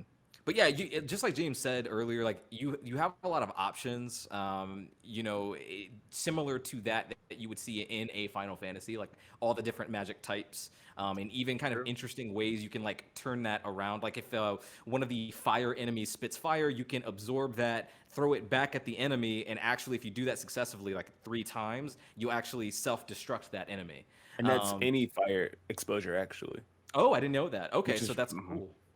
So stuff cool. like that, where it's like, all right, so you are attempting something different. It's like, yes, they aped Souls stuff, but like they are doing at least a few things different. tweaking it? Yeah. Yeah. For me, it's I think the precision. Like the precision to me, it's not like Souls has like probably the best precision I've felt in a combat system. Right, I was gonna say this, like, just from the way like characters get hit and the way the damage works, and then having like RPG menus. This reminds me more of what they were trying to do with like Lords of Shadow, like all the Yeah. 3D Castlevanias. Yeah, I'm not sure how James feels about this. You could let me know. But for me, this felt a little more sluggish to me, and more generous. Like I think all the parry stuff and like it's just when I'm I don't know how to really explain it, but my character feels a little bit lighter and I'm like slower to kind of hit things, and it doesn't really feel like it's my equipment or my weapons. It feels like just the weight of my character, and the hit detection just doesn't feel like when I hit somebody with a big ass two-handed sword in Souls, like I feel that. And I feel like the stamina I consume, and it takes for me to like sort of get back into stance. And I don't really, they sort of get there a little bit, but it doesn't feel like I don't get that snap that I get in Souls in this. Right. I would agree with that statement. I mean, I guess the best way to put this is kind of like a dulled down Souls, which is good if you're not huge into Souls, like difficulty or that kind of gameplay. I think this would be a good entry point. Right, yeah. But I mean, even just like looking at the game, it evokes memories of even Final Fantasy VII Remake, Yeah. which then ties into that same question, Herb, of like, if we're doing this, then what's the next Final Fantasy gonna be like? And that's what I was Right, gonna like, ask, it's kinda was, like the next like, Final where you Fantasy. go. Yeah, the next Final Fantasy, I think 16. It sort of looks just like this. So Right. Right, but then is it gonna play like Remake? Is it gonna play like this? Is it gonna play like 15? Will it be its own style all over again? I feel like it was going to play like this. I think we would have heard about that by now. I don't know if it's going to be this quite. I do think that it will go in more of the action territory. Like more, I think 7 Remake is more of the direction that they'll go in, and I'm fine with that. I like that combat system quite a bit. Yeah. And if they want to just do this as its own thing, maybe make more spin-off titles. Like I'm okay with that. If they want to take this Souls-like system, morph that into other things, because this is supposed to be like before Final Fantasy 1, Right. So like if they want to kind of take that concept into other directions for other games that people really like Final Fantasy 6, perhaps another one of those, like that might be cool. So yeah, I don't know. I think this is worth trying out though. If they start doing turn-based again, like they've really got to like pay attention to what Atlas has done with Persona, because Persona 5 is like turn-based games often will kind of like I'll get tired of them pretty quick, you know, just the repetition of like the battle music starting over a million times and having to grind and all that stuff. But playing Persona 5, it's like every single moment, every transition, every screen is like gorgeous and incredible and engaging, and you know it makes the grind, it makes the turn-based never get stale. And I feel like if they're ever going to do another turn-based Final Fantasy, they've really got to turn up like the presentation values, because Persona is rocking it. I don't know if y'all have played 5, but like, holy shit! Like, Yes. every Boy, have second we. is beautiful. Yeah. Oh, Yeah, all 110 hours. Okay. Yeah. No, And I I'll thought do so. it again. I thought so. Like every second of it is beautiful. Like there's no part of it that's boring. You know. Yeah, like I hope that this sort of like I feel like what they're doing right now is that they're sort of messing with like the different, like, I guess, styles of gameplay. So like we said, there's I guess this, which is like a slowed down version of like what they did with Final Fantasy 15, 7 remake, and I feel like those two are faster than this is. So it really falls down to like your preference. And like I agree. Like I would love to see an RPG, and I'd love to see a turn-based RPG that like right now everything's souped up with the graphics. I think that what's the game called? We were talking about it. It was an Octopath Traveler. I love that style of like what they're doing with that. And I'll say it again on the show. Like if they're ever gonna want to do like a 6 remake, please do it in that engine. I think that'll work out perfectly. they should have done that with that pixel package that they're doing, whatever they're calling that thing. It's like the first 6 Final Fantasies all in one package. Mm-hmm. With that kind of art style, that would have been insane. Yeah. There's a new. It's not Octopath. There's a new. It's a different name, but it's like by the same devs, and it's the same kind of game that's coming out. Can't remember what it's called. I know what you're talking about. Yeah. Yeah. Yeah. So Project But yeah, that's Triangle the or thing. something? Is like you know, it's got to be like stepped up. Like that's the thing. Final Fantasy set like the stage. Final Fantasy and Dragon Quest set the stage in the 80s, and now a lot of companies have sort of like taken other genres and raised the bar. So now, even though this looks cool, I feel like, you know, collectively we all kind of sound like, well, this is great, but like the bar's already set for that kind of game. You know what I mean? So yeah, so it really comes down to like, if you wanted to have a Souls and you really like Final Fantasy, this will go for you. Mm-hmm. You know? And I think I fall into that camp, so I'm curious. Yeah. I mean, it looks great. I can guarantee you when this drops, it's just a demo right now, right? Right. Yeah. and it's Okay, a I'm time, gonna it's a get time Lucas demo. on this because I'm pretty sure he'd love it. Yeah, you got to play this, and I think it's only up to like the 26th, I think. Okay, cool. So yeah, play it quick. It's worth trying out. So. I gotta say, I'm liking that, you know, a lot more games. It felt like for a few years there, it was like every game was trying to gouge you. And even though there's still a lot of that, I mean, you know, to some extent, any game is a money grab. But lately, like since the pandemic, there's been a lot of really great, first of all, cheap games, and then games they just give away for free, and then also these like limited time demos where they're like legit, and it's like really actually good. And you don't feel like you kind of downloaded just like some advertisement. You know what I mean? It's like a full blown demo. And I like that. I miss demos. I miss demo discs. Oh, you missed demos. Oh boy, do I have a segment for you. All right. I miss demos if they're good. You know what I mean?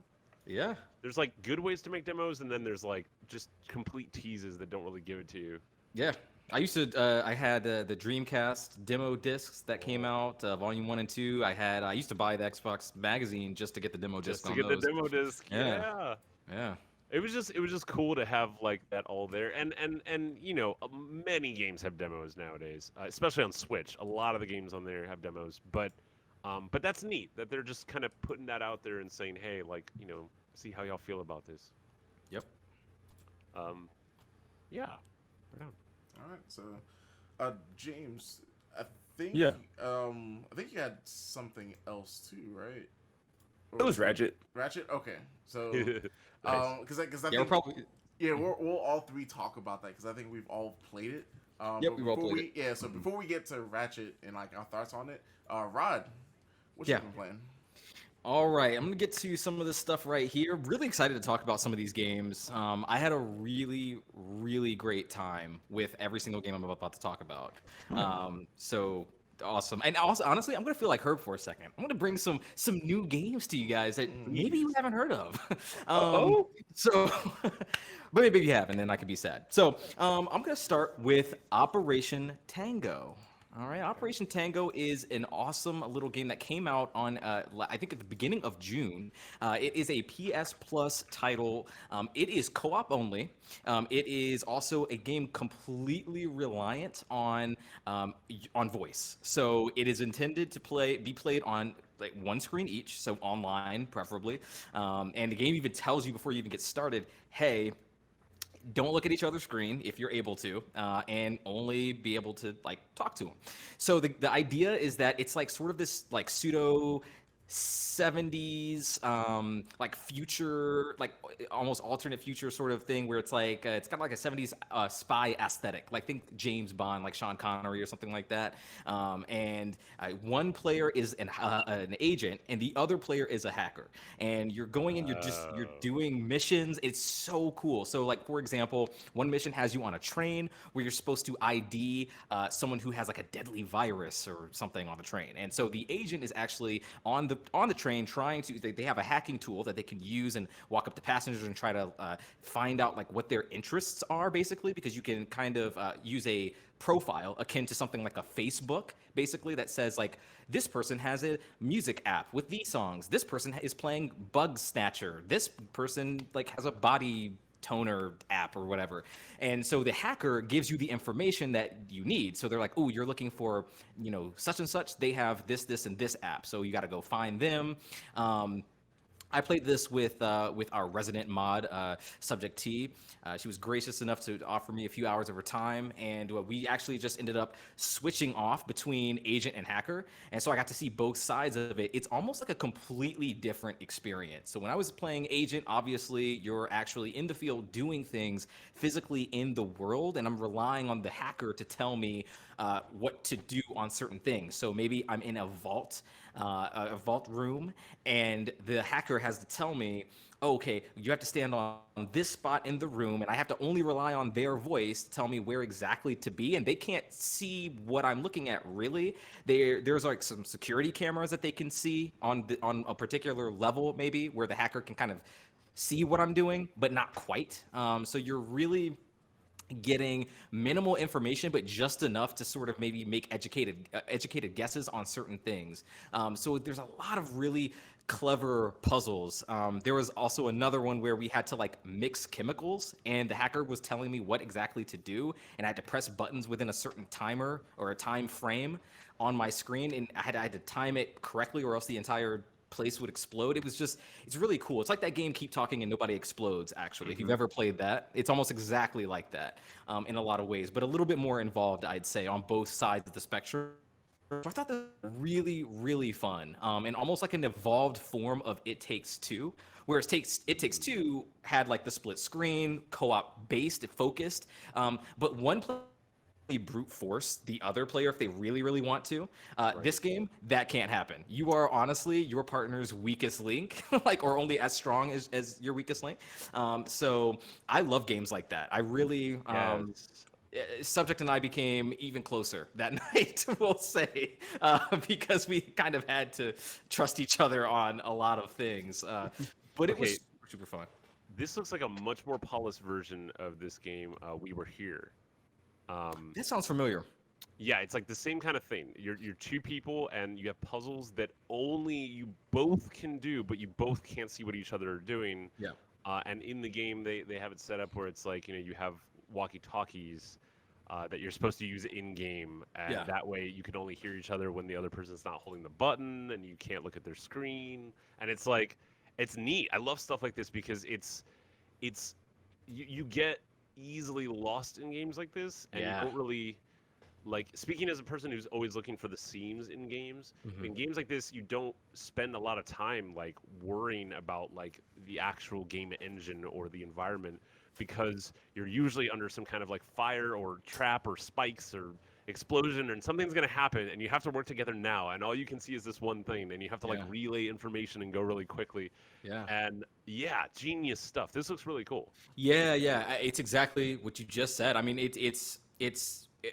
that's a great word to use. It really is genius. Like a lot of the puzzles that they make you solve, and they feel just difficult enough, but not impossible, which is a nice balance to strike. So highly, highly, highly recommend. And I'm actually down to replay a lot of this with any of you if you're interested. I'll play the bits that I didn't get to play, whether that was Agent or Hacker. So very, very excited to finish this game. I got through this. It's very short, actually. So if you're looking for maybe a weekend game to play with somebody, I think this is perfect. It's 6 missions long, and each mission took us maybe about an hour, maybe a little bit more to do.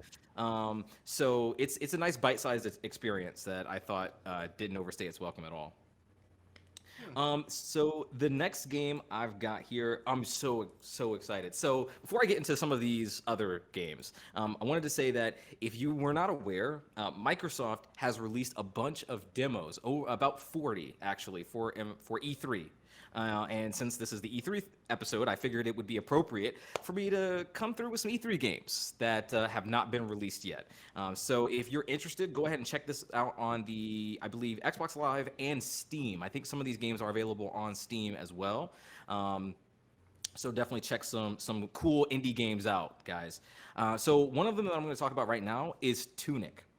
And I'm so happy to talk about this game right now because I've seen Tunic, but I didn't really know that much about it. I only saw the art style, and I was like, oh, that looks nice. It almost reminded me of Link's Awakening, the remake that came out a year or two ago, where like everything was sort of miniature style, and I was like, okay, I'm intrigued with that, and a lot of buzz around like the industry in general. So I was like, all right, let's check this out. Turns out this is absolutely a Zelda-like, but also a Souls-like, and I did not expect that, which is very cool. It's very Zelda in the sense that like you control this fox-like character, and you're on an island, and you just sort of kind of go into different areas of the map to explore like caves and mountaintops and everything is in a language that you can't read. It's not English. It's like some sort of made up gibberish speech and like a fictional language, and you experiment with things by doing. So you'll see signs out in the world that might say the fictional language on it, and then it says like it has maybe skulls on it, so you're like, okay, maybe don't go that way perhaps, but then you might see maybe you pick up an item, it looks like a potion, and it's in the fictional language, but you can surmise it is. So it really forces you to try things. It forces you to, say, okay, let me just activate whatever this is, and I'll learn by experimentation. So that's really where kind of the Souls aspect comes in, because a lot of times in Souls, you don't quite know what's around the next corner until you actually go and experience what's around the next corner. Also, there is a system that I think is really cool and didn't expect, where it functions very similar to a campfire, where you rest at it, you refill your health potions and your health, and all the enemies respawn, but the world itself stays the same. So if I knock down a ladder or a bridge to create essentially a shortcut, that actually stays in the world, even if I respawn everything else around me. So I thought this thing was awesome. It does play very, very close to a 2D Zelda, like what the old school Zeldas would play like, Legend of Zelda, Link's Awakening, Link to the Past, all that stuff. So combat is plentiful, and it feels very similar to that. And once again, that art style is gorgeous. Yes. So really, really pleased about Tunic. Have you guys seen this? I think Microsoft has shown this off at some shows before. I've seen it very quickly. Yeah, just like a video. Yeah. Okay. Yeah, I highly recommend you guys check this out. This whole summer demo thing is up on the 21st. So by the time actually you're listening to this, I think you'll probably only have like 2 or 3 days left. So I think Tunic is the one with the most mass appeal, and definitely one I highly, highly recommend. I can't wait to play this. And so these are all on Xbox or on PC? This is on Xbox. I played this on my Xbox. Cool. This one might be on PC. I'm not sure, but definitely played this on Xbox. Obviously Zelda, but one thing to note, I would say, is that it's all isometric. Yes. And most Zeldas are top down, Top down. and I know it's just a little bit of an angle shift, but there's like a whole genre of isometric exploration adventure games like this out there, and I love that. It's really cool to see that kind of make a comeback and still be relevant now. They used to make games isometric back in the day before 3D was really possible to simulate 3D. And so to now see the evolution of that is really cool. Yeah, and the isometric, I'm glad you brought that up because the isometric view really gives a different dimension and space to a lot of the puzzles, a lot of the enemies, and notably the combat, because I don't think it really would work as well if it was top down. I think it would have a different feel. The isometric view definitely does give it more depth, and I appreciated that for sure. So it seems like there's a lot of care taken care of. I want to say that this was made by one guy. Which is astounding. Played this game and was blown away. I'm not 100% sure on that, so I apologize if I'm wrong, but I want to say that it's a very, very, very small team. So yeah, definitely check out Tunic. It is just chef's kiss. It's got my Rod seal of approval on it. So nice. The next game I want to talk about here is called Sable. Sable has also Herb. You're shaking your head like, oh yeah. I've heard of that too. I don't like no, but tell me. Yeah, so Sable is probably one of the most beautiful games I've ever laid my eyes on, like in terms of just the art style. And we're gonna talk about Ratchet later. I think fidelity-wise, the game is incredible, but like Sable is just my jaw dropped like when this game started. It's got this weird cell shaded but also like almost stop motion type style to it. I'm not sure if you're watching on the video, I'm not sure if it's going to come through properly. I think it needs to really be at native res, but man, that's what carried me through this thing. So Sable is an exploration game. That's what the genre is that the publisher or the developer has said. I wasn't quite sure like what that meant exactly until I played it, and I was like, okay, I got it. There's no like combat. There's no, at least as far as I've gotten, there's no combat. It's just you play Sable, who is a young child who is about to go on their first gliding, what they call gliding, and that is. At first, I was like, what the hell is that? But that is a little stone that you get where you can actually literally glide in the air. And you also get a little hover bike, which really feels like a coming of age story is what all of this is, because you're kind of going around the village, talking to all the villagers and saying, hey, help me make my hover bike. I need the parts for it. And everybody's kind of congratulating you on your ascent to adulthood, basically. So it very much reads as that kind of coming of age story.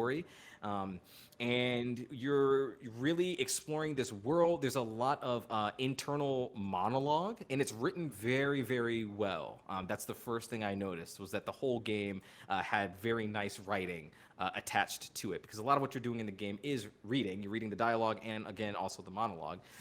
And as you're sort of traversing this world, which it appears to be relatively open, a pretty large space here in this desert area, it seems to take place in a perhaps post-apocalypse, because you're collecting like atomic material, but you're living sort of like in... It doesn't really look like you're in modern times exactly. It looks like civilization has almost restarted itself somehow. So there's some mystery to that. There's like a little cutscene you find in one of the crashed ships with a radio that kind of depicts some people who have supposedly crash landed, and we don't know what's become of them. So that kind of provides some mystery to the story. I've really, really enjoyed my time with this. It wasn't quite. I'm curious just what the game is overall. Like, so by the time I finished this game, I didn't really have a sense of, what I would be doing moment to moment for the rest of the game. It very much feels like a prologue, a setup to something bigger. And I am curious. The game definitely has my attention. I'm very much looking forward to when this releases. And it's gotten a lot of buzz around the Tribeca Film Festival, I think, or I guess they just call it the Tribeca festival now because they do games, and Sable was a big recipient of that. And the band Japanese Breakfast, if you're familiar, great band. They're actually doing songs for this record or this game, and I'm really hype about that because I really like that band too. So it seems like it's got it's just checking all my boxes, really. I am, again, a little curious about what the full game has in store, but I'm going to trust the devs on this. If this is a two-person team that made it, didn't believe it for a second after looking at it, just because it just, again, looks stunning. But highly recommend checking this one out, too, if you're going to check out some of these demos. Cool. The third game I wanted to talk about here, third and final, is one called Echo Generation. Have you guys heard about this? Okay, so did I stump Herb real quick? Oh my goodness, it happens. I can't believe it. I feel so special right now. So Echo Generation is a turn-based game where the art styles, I feel like I've said this for all these games, but it's visually striking.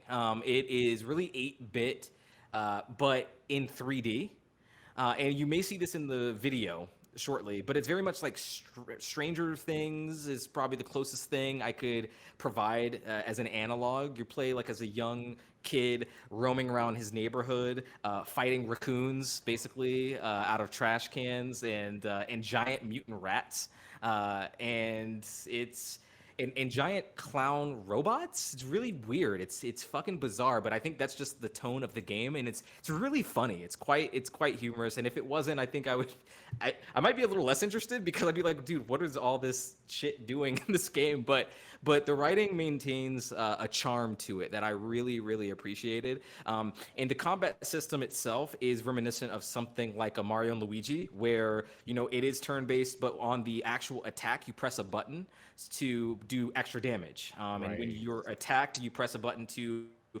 do maybe more blocking, so to take even less damage. And so you have analogs for a lot of things like potions. So your potion in this might be like a half-eaten apple or a juice box or something.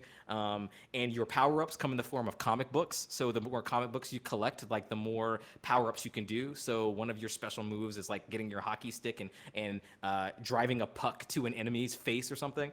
And your little sister can kind of do like a shoryuken on an enemy. It's really cool. Yeah, James, it's crazy. It's wild. Okay.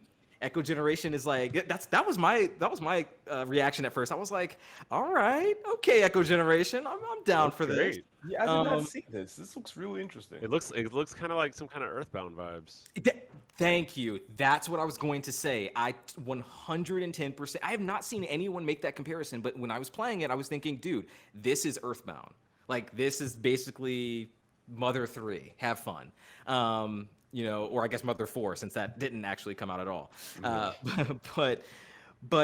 I found this to be very, very enjoyable all the way through. This is again another game that I'm going to have my eye on. They revealed this, I want to say, last year during one of their conferences, Microsoft did.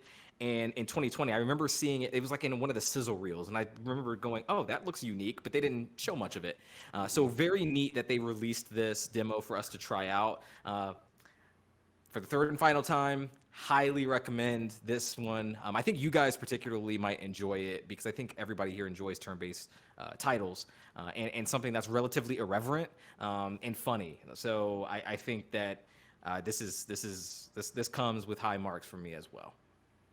Cool. I love games that like sort of take like reality or take like like real things and like turn it into a game. So like you said, like the items that like it's coffee or you're using a hockey stick as like your weapon. Like I love games that do that. So and then like just the art style and everything looks pretty good. Looks really good actually, and this might be up my alley. Like this is the first time me ever seeing it, and I'm ready. I'm gonna wishlist it. This is definitely going on a backlog. Not even backlog. This is day one. Chris, can you find some combat? I gotta see it. Yeah, I'll bring that back up. Yeah, I think that you should try this, Chris. I think it is up your alley. I think everyone here would enjoy it, honestly. Just like I think all three of these games are worth checking out, but particularly Chris, I was thinking about you when I was playing this. I was like, yeah, I think Chris would dig this. It's got just enough real world vibes. And again, just really funny. That was what was driving me forward. There's a segment where like you go into this guy's house, like one of your neighbors, and like it's really creepy. Like he has like no color in his house. Like the screen kind of goes all dark and whatnot. And he's got like a lot of mounds in his house, and there's a lot of posters about missing kids. And so you're like, this is probably the guy. Like, okay. Right. And you go up to a police officer and like you tell them, like, hey, this guy has like a shovel and a lot of holes in his yard, and his house is really fucking creepy. All the missing kids is probably here. And the exchange is just really humorous between them. They managed to make like that sort of storyline, which is like really dark and like something funny, and they don't make light of it, but the way that like the adults brush it off just as they would, you know, a kid typically. And nobody's going to listen to a kid with this. Like that's kind of how it's approached. So you really do get that perspective of, you know, of a child in this world, just traversing, you know, just living your life. And I think it's super cool. There's a lot more going on in the background too. And I was gonna say, and I love that, you know, you said this earlier, and it has like the Mario and Luigi type of battle system. So Yep. I always know what I love about that battle system is that I feel like whenever I play RPGs like this, I always find myself hitting A or hitting B, like either when I get hit or I'm doing an attack, because in my mind, if I hit it, you know, correctly, I'm gonna get a critical hit. Yeah, So exactly. it just works perfectly. Like the game mechanics work that way. So Yeah. yeah. And it like gives you more agency to like there's something to be said for RPGs that like make you a little more active in the battle. Yeah.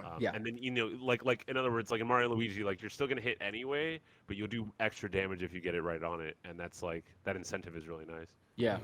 Yeah. I was really excited to play all these demos. This is probably the most hype I've been to like come and tell you guys about some games in a really long time. So I plan on playing a few more demos. I didn't get to everything. I'm probably not gonna get to all 40 games before they leave on the 21st, but I have a few more on my list I'm gonna get to. And again, all three are worth checking out. So that's what I've been playing, guys. Chris, what you been playing? Oh boy. Oh man. What have I been playing? So I've been playing one game this whole time, and it's y'all, next gen is here. Like, can we finally say it? Can we finally say that, you know, we're finally getting next gen games that are like specifically made for these systems? Because Ratchet and Clank, listen, Ratchet and Clank, I've always been like, I'm not gonna say a fan of the franchise, but I've always admired what they've done. I've always admired that whenever a Ratchet and Clank game comes out, it's a guaranteed like good time. It's and like to my knowledge, I feel like most Ratchet and Clank games have come out and have in some way pushed the system forward. Like it really showcases what the system could do, and it's all the like the little details that they add into their games that really like it really puts it sells it to me. It sells it to like it feels like I'm playing a Pixar game. And at this point, like to like how far they've gotten like the game to look, they've gotten the game to play. At this point, we really are playing like, you know. I was about to say, like, I've heard that description for so many games in the past, but no. This is the one though. Like, this game is actually the Pixar game, like unequivocally. Yeah. I'm really curious to hear you all's thoughts though, like just overall on this thing. So, man, I have like a couple of like things that I had to sit down after playing this game because I have finished it. And oh wow, okay, you finished it. So all right, so this game isn't a long game. You can honestly finish it within 15 hours, and that's like 15 hours of you trying to level up weapons or trying to find like all of like the hidden things in the world. If you're trying to speed run it, maybe around 11 or less than 11. But it's man, hold on. We're talking about the game. Let me give me James. You talk about it real quick so I can put it on the screen because I don't think my words will do it justice. It looks great. So let's just talk about going back to that playing a Pixar thing, it's not even so much that the graphics look so good, but the seamlessness of it all. It's staggering. So, especially in the beginning portion, there was a part where the game just kind of like pans out to that third person view, and I was waiting for the cutscene to continue. And I Mm-hmm. just realized I was standing there waiting for the game to like to start playing. It's so incredible what they've been able to do with just like the technology on display. But even beyond just the beauty of the game, it feels like Ratchet and Clank refined. I've been playing in performance mode. I've been spoiled with the 60. I can't get away from it. But this game just runs so smoothly and everything feels so fluid. You get into this zone at a certain point where just like you're just throwing out weapons, you're shooting lightning rods, you're dropping out nukes, you're summoning Mr. Fun Guy, you're stunning enemies, you're throwing your wrench or your hammer or whatever, and it all just feels so polished. So it just speaks to like the amount of time that Ratchet's been around and how well Insomniac has put together these games and how they've been doing this for so long now. Mm-hmm. But they snuck up on me personally as a studio. I didn't realize what they were on until Spider-Man dropped, and this is just like an evolution of that even. So I just think it's a great all around just package. So real quick, while we're talking about like the like performance mode and everything like that, so there's three modes in this game. There's performance RT, and then there's fidelity. So Hmm. with fidelity, that's 30 frames, which most people are used to. And that's gonna give you your 4K resolution. Like Yeah, it's native 4K. That's native 4K, and that's why when we started this, I said, hey, like this is PlayStation 5. Like they are using the PlayStation 5 to its fullest, and this is mode. This is the mode if you have a 4K TV, and like just sort of to preference all of this graphic talk. If you have a PlayStation 5 and you're not playing on a 4K TV, you're not getting the full effect. You're really missing out on like the fine details that these developers are now putting into these games, because Hmm. to me Ratchet and Clank games have always looked good for the time that it gets released, Yeah. but now like sort of like playing this and like seeing the detail, like you could there's at the intro of the game where you're at the parade and then Dr. Nefarious shows up. Dr. Nefarious has he has like this glass head, and when you could see what's going on in the world like reflected off of his helmet, like that's y'all listen, you don't understand. Are you playing This- on Fidelity? So I'm like James. I am also too spoiled of 60 frames. So Okay. I'm actually playing on Performance RT, which is Okay. the middle route where it's not 4K, but it's still like really good. It I'm not like I know it's higher than 1080p, but Yeah, but it's a little bit higher. Yeah. but you're still getting the ray tracing. You're still you're getting ray tracing, and you're also getting the 60 frames. So for me, that's what I want.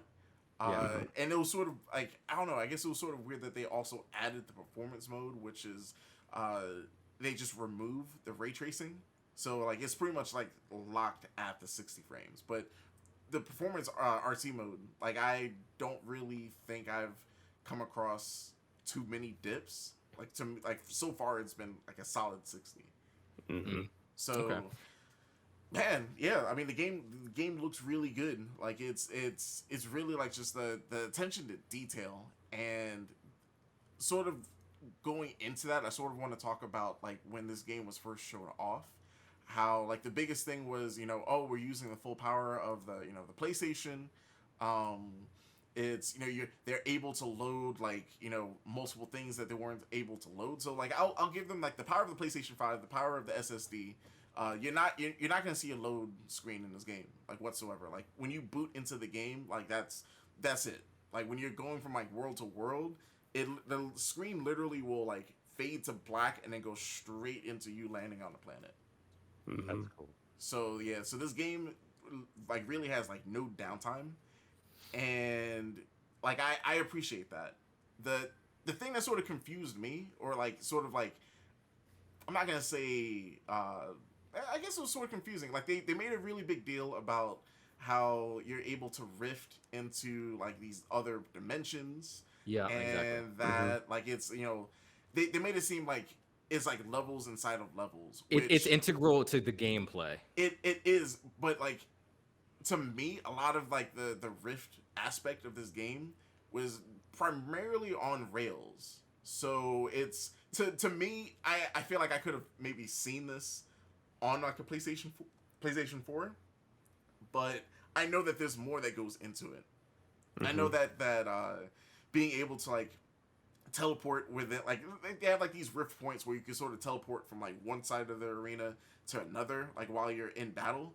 That's cool. And then like when they do the thing where you're sort of going through different dimensions, like all of that is like on rails. So to me, that I don't want to say that they could have been done on. I mean, Like, say older that. gen- I mean, I feel that no, way. Like, but I don't know if it but could have though. Exactly. So like I know that if they wanted to do something like this, we would have had load screens. We would have had a lot of loading, and I think that's what stopped them before. So I could see where they're taking advantage of the tech, but like I think that this I don't know. is really I think this is honestly like tip of the iceberg, because I mean we're at the beginning of the the PS5 generation, and I'm just after playing through this game, I can't wait to see what clever things these developers can do next. I mean, I see what you're saying about the rift stuff too, because outside of it being one of the purple ones that does transport you from location to location, a lot of times it just functions as grapple points, Yeah. and that's not a bad thing. But they already have grapple points in Ratchet and Clank, so Yeah. wasn't really a need for like a reskin version of that. However, there are some exceptions to that too. Like I was on the open world planet, can't remember the name of it right now, but there was a part where I completed this puzzle, and like I'm trying to figure out how I'm gonna get back. This portal opens up, and I'm on the other side of the map, like instantaneously. I just walked through, and it was like, okay, that was cool. It is unfortunate that, according to you, it sounds like they don't do that too much, like too often in this game. Yeah. But like the proof of concept is there. It is. So And I don't know if like I'm just dumb, but like I know there's like hidden like PlayStation stuff in this game, and I've yet to see it. Like I know like I haven't guess seen anything. you're supposed to like be able to see stuff from like Jack and Daxter. I think love how they always like do that in Horizon, like stuff like that. And have you found the missed it. Sunset Overdrive? Yes, I've caught those references, and I think it's dope. I think it's Okay. it's cool that it's self aware. I would have loved to see Spider-Man, but we know Mickey Mouse. Mickey would have never allowed something like that to happen. So No, man, but that's theirs now. it is, but play nice, play nice, Mickey. But I'm not gonna lie, the only Ratchet Clank I ever played is Up Your Arsenal, but I played the fuck out of that game and I loved it and found every little thing and found that island that you could go to where it was like all the devs and all their stuff and weird notes and little mini games and things. That was crazy. I love their charm. I've watched Pete play a ton of these. The most recent one right before this. I think it's honestly astonishing that these characters have lasted this long, because it's pretty much like there's so many critters with attitude characters over the years that have just like gone, and Yeah. pretty much Sonic has lasted and Ratchet and Clank have lasted. That's it. And Crash, but like Spyro doesn't really have a new one. It was just the remakes, and the Crash new one is also doing well, but there was a big gap. And Ratchet has been consistent, like, pretty much every Sony release they have a new Ratchet, and it, like you said, it shows off the power of the system. This looks fantastic. I would absolutely play this. I'm sure it's chock full of stuff. Yeah. Did you said it was like only like 12 to 15 hours to finish it, but was that getting everything? No, so like completing the game, of course, it unlocks like a challenge mode where you can pretty much further upgrade the weapons that you have, and then of course like get a couple of like extra weapons. So like I'm still doing I love the game enough where like I'm actually doing that right now, and I think if I want to complete it like 100%, it's roughly taking people about 40-ish hours to do that. So Awesome. yeah, I mean, you'll get the gameplay out of it. Well, like one thing I wanted to talk about was the DualSense because if you've listened to me talk about the DualSense, you know when the system first came out, I like literally every chance that I had, except for a few exceptions, which was with the That's true. Astrobot game. I always turned off the feature because I thought it was dumb. I always like thought like it made me feel like my controller was broken. So this game it has like a couple of features where you know depending on the environment, like the controller will like rumble a certain type of way to sort of like show you that you're in that environment. A couple of the weapons have features where if you hold left trigger down like halfway, you'll aim the weapon, but then when you push it down all the way, you'll actually shoot it. So stuff like that, I feel like now is becoming more like I guess generic and is something that we'll see in future games. But I didn't hate the DualSense, so I kept it on while playing it, and as long as developers can sort of give us you know that extra, I just want to see like how like is it going to be something where we will stop seeing developers care about this feature 2 years into you know the PlayStation 5's life cycle. So I just hope that we see more of it and we see like different things because at this point I can sort of see all these shooters sort of giving us the same sort of generic button layout. Hmm. But you know, when we go to gameplay, you know, this is a Ratchet and Clank game. You have a ton of weapons, and you know, James, you said this earlier. You could really play how you want to with your weapons that they give you. If you want to, like for me, I started all of my combat encounters with summoning like everything that I could. So like the attack dogs, the sprinkler that turned people into plants, the two like the fungus plant. Like I pretty much I set up the stage, and then at that point, that's when I would sort of like go off into my little corner and like take pot shots at enemies. So, you know, the gameplay is there. The gameplay is Ratchet and Clank. It's classic platforming. It's you know you're in these bigger worlds, so it sort of gives you the illusion of like oh like open world, but not really. It's more or less the same of like most Ratchet and Clank games or most platforming games where it's linear and you're just trying to get through the level. But that's not a bad thing. You know, I feel like it works for this franchise. Now, whether or not they want to give us more of like a detailed world in like a future game, I don't know if that's Ratchet and Clank. I think that's I think Ratchet and Clank, you know, it's all about having like these different environments, different levels, and it keeps all of that. But you know, PlayStation 5 next gen is here, so it's shinier, it's faster, it looks better. Yeah, it's $10 more expensive. Um, True. Yeah, I mean, this game is fine. This game is fine. Like I see a lot of people saying like, you know, man, best game of the gen, or like, I mean, gen just started, or like, you know, best game of the year. Like, let's wait until the year finishes. Like this is they made another Ratchet and Clank. Like that's kind of how I feel about this game. It looks spectacular. Like that's the best quality about it is that it looks phenomenal. Okay, No, wait, which is the best? wait, which one? Like out of all of them, like out of all the Ratchets, which is the best? They all blend together for me. I've only played like a few. I've played actually quite a bit of them, but I've only finished like a couple of them. Okay. For good reason actually. I mean, because when I play Ratchet and Clank, like Ratchet and Clank has never been a series that like I really cared super hard for, or really not even just singling them out, but like these character action platformers, like especially in that early PlayStation 2 era with Jak and Daxter, all that stuff. Like, although I do love that first Jak and Daxter. Oh yeah, that first one. Yeah, first one's really good, but like it was just, and those games are fine. I have no beef with any of these franchises at all. They were just never ones that like really spoke to me, just as a player, for whatever reason. And I think this one is just more of that. And again, like Chris said, that's not bad. Like that's not a bad thing. This game is completely fine. But I wouldn't expect. I think maybe I was expecting a tiny bit more. I thought the dimensional stuff would give me that. You guys have pretty much, I think, nailed all of my like positives and criticisms of this game. I don't know how much more I can really contribute there. I think the biggest thing for me was, yeah, really being disappointed with the dimensional rifts and not having more done with that.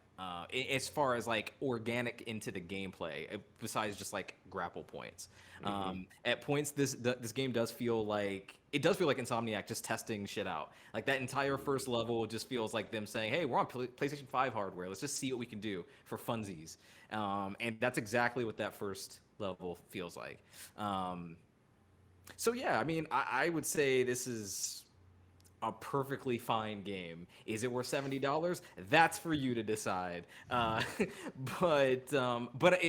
don't begrudge someone saying like, "Oh, I really love this experience." I totally get it. Like this isn't something I go like, "Dude, you're fucking crazy. What are you talking about?" Like I understand why someone would say that, but I also understand the more critical reactions too. So maybe I fall somewhere kind of in the middle. But this game looks really good. I will say that.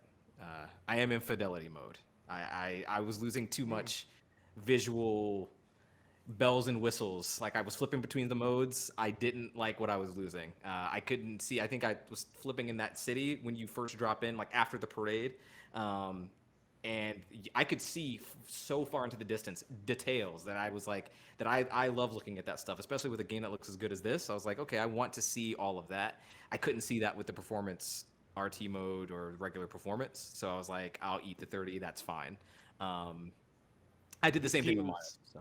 These games have never been on PC, right? Only on PlayStation. No, only PlayStation. I would love to see this on some super high-end PC, but I mean, like you said, from everything I've seen on PS5 so far, this is definitely like a step up in terms of fluidity and fidelity. Yeah, I think it is. I think it's a step up from. I think the previous good-looking stuff was like Miles and Demons, and this looks better than those two. I think. Cool. So yeah. Well, Insomniac definitely knows how to make a solid game, and like, I don't know, just all the weapons, and there's usually all these like hidden collectibles and all these little side things and stuff they hide in these games. I always like that a lot about them. That's cool that like you already like you plowed through it, you already finished it. That's like all this past weekend or what?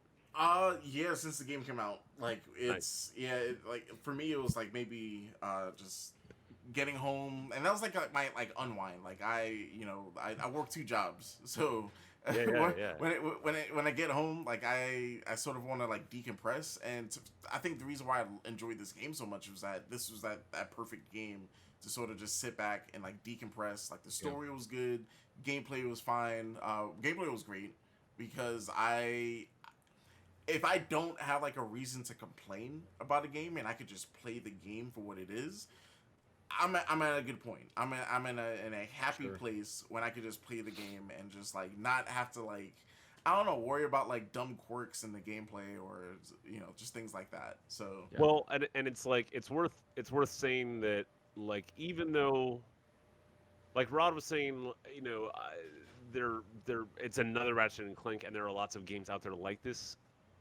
just already existing. Yes, but not on PS5. So this is setting the benchmark, and that's pretty cool. Like and also to have it come out this early because it's still within the first year of PS5, and the previous Ratchet and Clank, they waited like way far into PS4 to actually drop it. Like I thought they were just gonna like let go of the franchise or something. So when that came out, it was like a surprise, and to have this come out within the first year is great because that means there's going to be more on PS5 without having to wait for a whole another generation. It's crazy to see they put this out. They put out Miles. They've also put out Spider-Man like a couple years before. They're also working on the next Spider-Man game. They're busy. They're kind of like making the rounds to get all like the grounding franchises in, which is great because that's what's kept Sony so good is all the exclusives. Xbox is starting to get it again, especially with like Bethesda and with all these indies. But Sony's been like, no, we have our shit. We have Gran Turismo. We have Ratchet. We have Crash. We have this, and I guess not Crash anymore, but. One thing I did want to ask you guys, like, did you find an issue? Do you guys I don't even want to get too deep into this, but like, how do you feel about the $70 price point? Like now that we've spent $70 a few times, presumably, on some of this stuff, like the first party Sony titles, like how are you feeling about that right now? So, all right. So my thought is that I'm hoping that Sony gets with the times with like these like game services like Game Pass, like EA Pass, like Ubisoft has one too. Like at this point, honestly, like I'd rather subscribe to these services where like I'm still playing the game and everything like that, and then apparently like these deals are still like they're great for the developers. Like I haven't we still haven't had like a developer come out and say, oh yeah, my game was put on Game Pass and like I got screwed out of this amount of money. No, like it's so far it sounds like it's great for the developers, but then it's also great for the consumer because I'm able to play these games day one and not really have to worry about like dropping $70. So like we talked about like the Xbox, yeah, it's been great. How like we haven't like we have this Series X and we haven't really had to buy a game for it. We're just paying for the service. That's amazing. That's it's great, and it sort of offsets when I have to pay $70 for a game. So like I haven't bought a game yet that I was like completely pissed that I spent $70 on yet. It hasn't happened yet, but I know it's around the corner. Like I know it's an inevitability, but I don't know. So far, like I guess I have better judgment in like where I'm gonna put my money sometimes. Sometimes I had to put that out there, but Sure. it's I guess on Sony's side. I don't know, like these, like the reason why we were on the PlayStation, like these exclusives. A lot of times, like these games are good. They're great games. So like at that point, paying the 70 for like the next Spider-Man game, or paying 70 for Last of Us or something like that, or Final Fantasy. Like these are games that I know I'm gonna pump time into. So Right. I know for Ratchet, for example, I powered through the game in 15 hours. But I could still go through, upgrade my guns. I could play on harder difficulties. I could try on like find every like nook and cranny in the game. So that $70 like worth the amount of time that I could put into the game. It's sort of like I could see that. I'm not upset. Okay. Oh, Yeah. Hey, sorry, I just saw Gamers Haven. Like, what's up, y'all? yeah. Shout out to Gamers Haven. Yeah. Haven's in the chat, but I think 70 is kind of high, but it's not the first time that games have been that expensive. For way sure, back in for the sure. that day, that would happen from time to time, especially with big RPGs. Yeah. I think it is. It depends. It depends, and it really just depends on the taste of the gamer. Yep. That's really what it comes down to. I think for me, the kind of game that I would pay $70 for, it's pretty rare, but it would have to be something like Skyrim or like GTA or something with like an exhausting amount of content, like to justify it. So it's a length thing, For me, like a length of time. Yeah, Got for it. me, it's like, okay, if this game has 200 hours of content, I mean, all right, fine, it costs that much. Right. But like, also, we all play games, for different reasons. We all get different things out of games. And like Chris was saying, like this is like your dose of nostalgia, and also simultaneously an update to a franchise you love, and has proven to be a thing that really carries you, after a stressful day. It's something to align to, and really at the end of the day, most hardcore gamers, like, we play to relax. We don't play to get exercise. We don't play to show off. We play to relax. We unwind. We get into this world. We immerse ourselves. And if this made you feel immersed for whatever length of the time, and it brought back all those memories and felt great, I mean, yeah, it's hard to put a price point on stuff. It's also weird that they've been 60 for so long, and now all of a sudden it's 70. It's like, why was it 70 when it was like PS3 or something? Like, why now? We were at 50 like 2 gens ago. Yeah, Yeah. So yeah, I generally agree with almost everything you said there, Herb. That it really does depend on the person and the gamer. I was just curious, like from you all's perspective, given that we've done that a couple times now. I've done that a few times at this point, and I haven't felt slighted at this point. Like given that I wouldn't say my reaction has been muted. Like I said, I like this game. It's cool. I haven't felt like, damn, I shouldn't have spent that. So yet, You know. Listen, this is coming from the guy that's put money into Stadia. Ouya. Yep. Oof, man. You bought an yeah, Ouya too, didn't you? yeah. Day one. I so wanted to support that thing so bad. Oh my gosh. It Yeah. could have gone places. Oh, Yeah. yeah. So after like those mishaps, I could say that the money that I've spent on Ratchet and Clank, especially like with like this past couple of weeks, like with how stressed I've been with like everything I'm working on, this is like to me the $70 I put into the game, like it's helped me. Like this has been like my like I look forward to coming home and Yeah. then playing this game. So that what you said right there, that is so valid. There's games that I play, but when I'm not playing, I don't think about. And then there's games that when I'm not playing, I'm like, God, I can't wait to go home and finish that shit. Like, This is one of those games. yeah. Which And has that's been for me. that to me, there's a price on that. There's like a premium price for that for sure. Okay.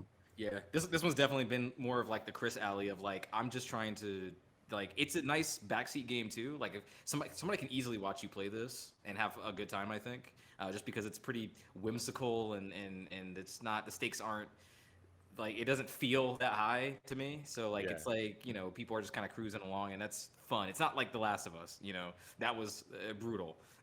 But yeah, this is definitely more like less urgency, less like oh man, I can't wait to go back. It's more like I got like an hour to kill. I want to like just chill. This is a chill game for me, and I'm not sure if like that's intentional, but it is for me. I get you. yeah, but great game. If you guys have a PS5, and I'll say that like at some point, this is one of those games that like you don't have to rush out and buy it now because I can see this game being a PlayStation Plus game. I can see this, this game will definitely go on sale. This is definitely that game where like I guess over the holidays when you're looking for games that are on sale or games to pick up for the system, this is something to pick up. It's a solid pick, and I think anyone can play it. Like if you're the type of person where you could like sit down and just watch a Pixar movie. You could sit down and watch. You could sit down and play this game.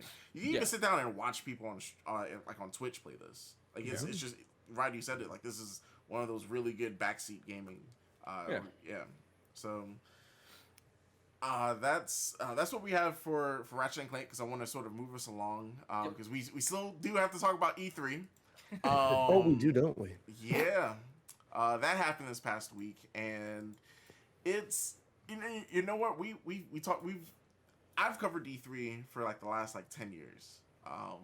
So to me, that magical moment, oh E3, oh it's like Christmas, not really, y'all. Especially this year. Right. I think at this point, if you're considered like an enthusiast, if you're considered someone that like you read into these things, like you follow up on it, we get spoiled a lot.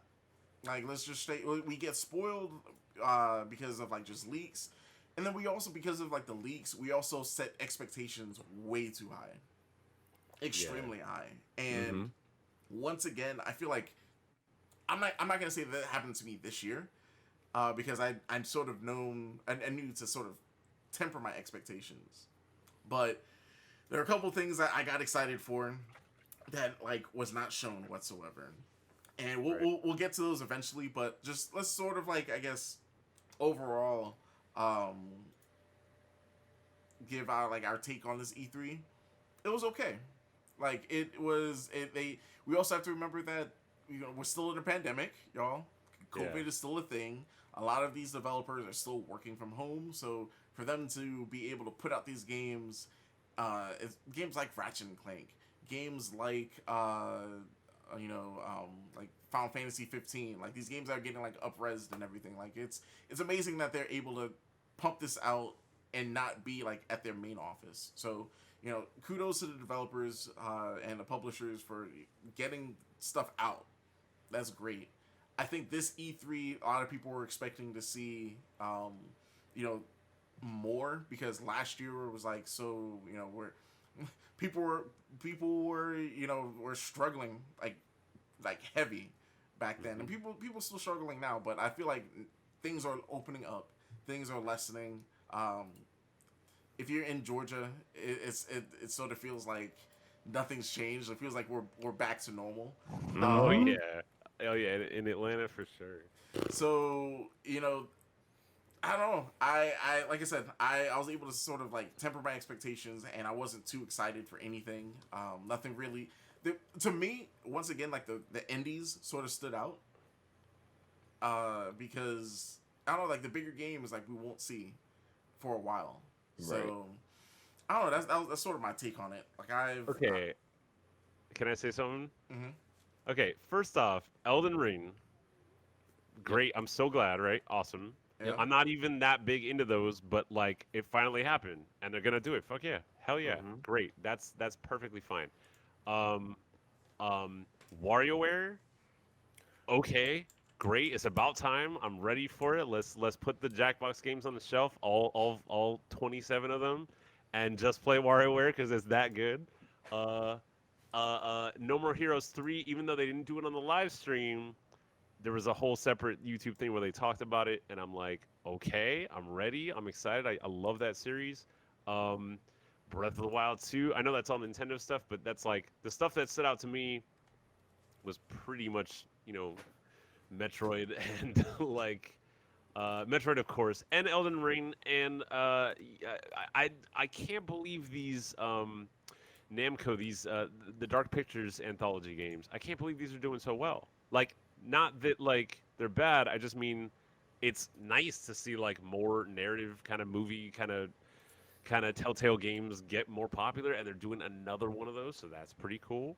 Mhm. I mean, I don't know. Like you said, it was all right. There was nothing like super shocking, but yeah, pandemic withstanding, I think there's a lot of different things coming out that seem all right. I think the weakest showing, to be honest, was probably Capcom, just Mhm. because there wasn't anything new. It was just additions, like refortifying its existing properties, which is smart, but it didn't really give us really a lot to be like, oh shit, Marvel vs. Capcom 5, or like whatever, you know. As it Um, should be. Right, right, and really, really, we deserve like some big, them being like, hey, guess what? Rival Schools Part 4. I don't know that we really do deserve that. But I mean, I don't know. I don't think it was that bad. It just wasn't like. I think it's the best that we can expect from the year we just had. You know. Fair. Mhm. I fucking Sonic Colors Ultimate. I'm like, okay, cool, great, sure. Vampire the Masquerade sequel. Okay, cool. That was actually a cool game. A lot of people didn't play it. Back for Blood's on the way. I mean, that's all right. Mhm. Guardians of the Galaxy seems way too late, but it still look cool. But it's kind of like, yo, that movie was like a while ago. I did that game right there. It like made me feel some type of way because I'm still reeling from Avengers. Right. That's the other thing. Is Mhm. like, it's like, oh, so now y'all are gonna do this, and it's kind of like You could have, Avengers. Yeah. yeah, fix your first game, please. Right. Right. And we're still waiting for like all the DLC from the stuff that they promised. We haven't gotten Spider-Man yet. We haven't gotten Black Panther yet. Right. And it's just like I don't know. But I mean, I guess overall E3 was pretty solid. Because like you said, don't go into like high expectations and you'll Yeah. be fine. The only thing that really disappointed me was Nintendo, and that's for the big elephant in the room that never showed up. You knew that. I told you guys last week. Look here, Roddy. I told you guys. Look here, sir. We had Wait. What do you want outsider from Nintendo? info. Hmm? What do you want from Nintendo? We need that Super Switch. Oh, I thought you were Yeah. talking about Well, Metroid yeah. Prime. I thought you were No. talking about. Oh, Okay, no, okay. no, no, no, no, no, no. I wasn't Oh, expecting to see Samus at all.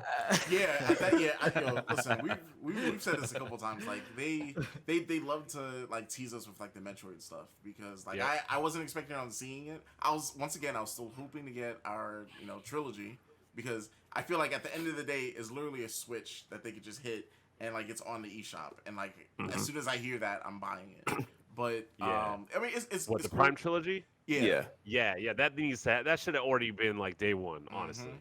But it's cool to see that we're getting another 2D Metroid.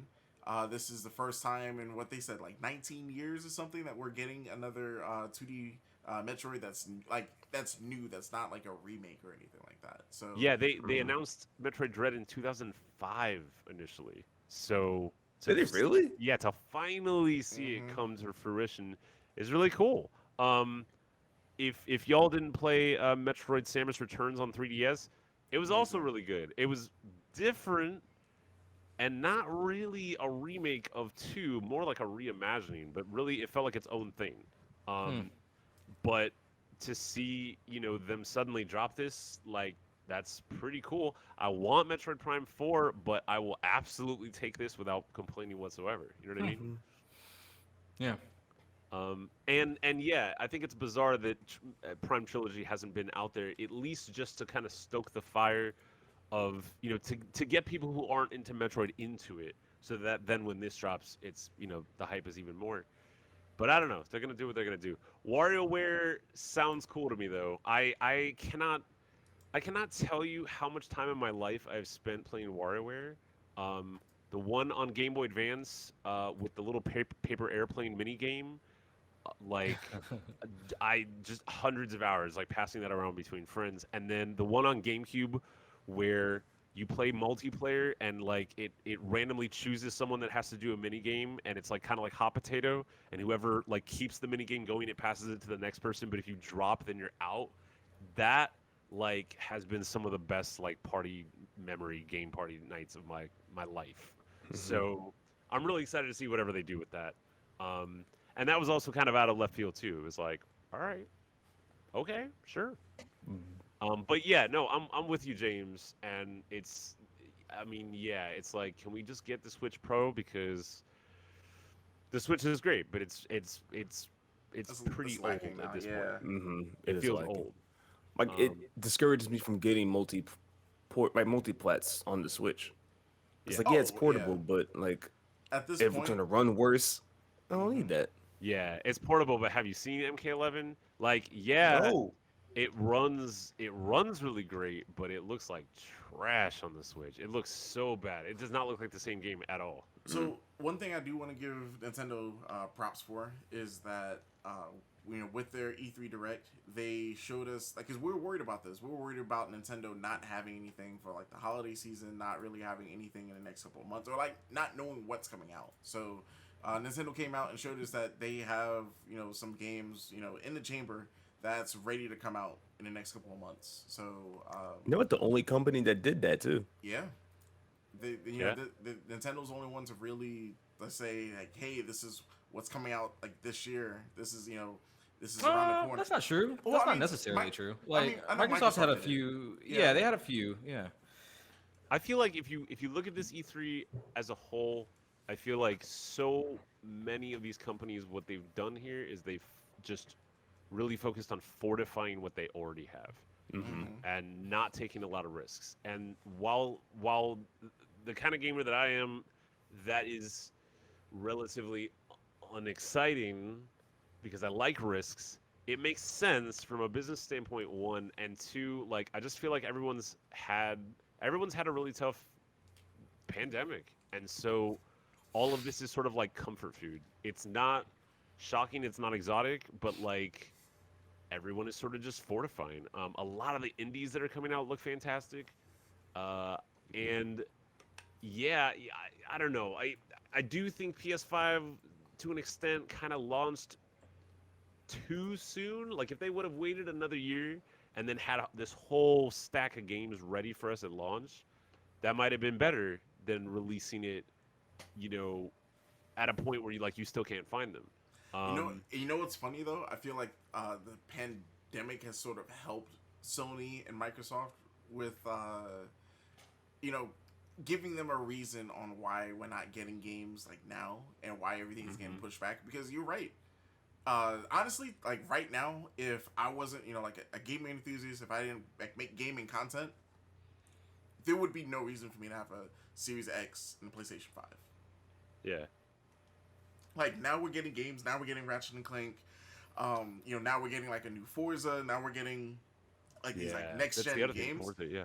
But like honestly, up until this point, like honestly, it was more or less of like a flex. Oh, I got a PlayStation 5.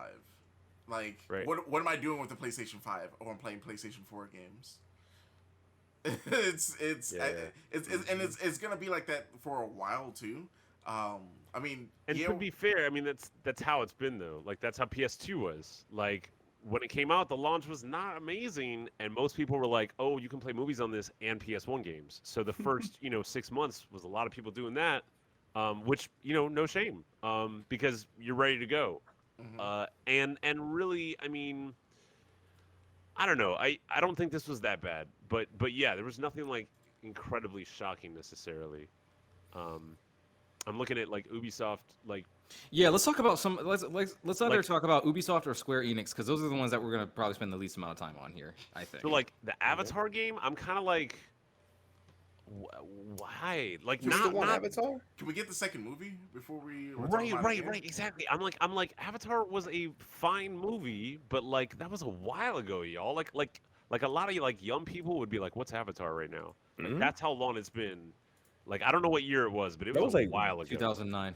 Right, 2009, and now there's this game, and I'm like, okay, neat, but like, what's that attached to? Like, are there going to be action figures? Is there going to be a movie? Is there going to be a manga? Is it like, I don't know. It just seemed kind of like random. I'm like, give me a new Rayman because Legends is getting old. Yeah, Ubisoft had their entire conference spoiled. So Yeah, that's true. There is that. yeah, there was nothing really there for them. Yeah, the Avatar thing, I'm with you there. I think the best thing that they had was Mario Rabbids, for my money. I really loved that first game a lot. Yeah, that was really cool. Like, Yeah. very surprising. Yep. Mario with guns, Mario XCOM, whatever. Like Yeah. it was insanely good. So definitely looking forward to that. I am kind of curious. I want to hear from you, James. You talked a lot about this this Far Cry 6 DLC. Like I actually had a completely different reaction than you did at first, but I just for the record, I just want to hear what you had to say about that.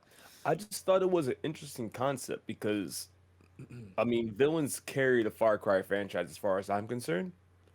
So to make a standalone DLC based around the last three antagonists is an interesting choice.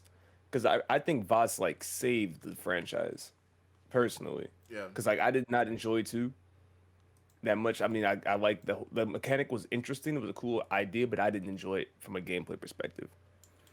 But then just to think of like how focused they are on villains now in the marketing. But the only thing I really know about 6 is that's being played by Esposito. Why can't I remember his first name? Giancarlo Yes. Esposito. Yeah. Thank you, sir. And that's pretty much all I have. So I just thought it was a cool route. We've always want Ubisoft to try new things because it feels like it's always copy paste, copy paste. So I think it's a step in the right direction. That's all. Yeah.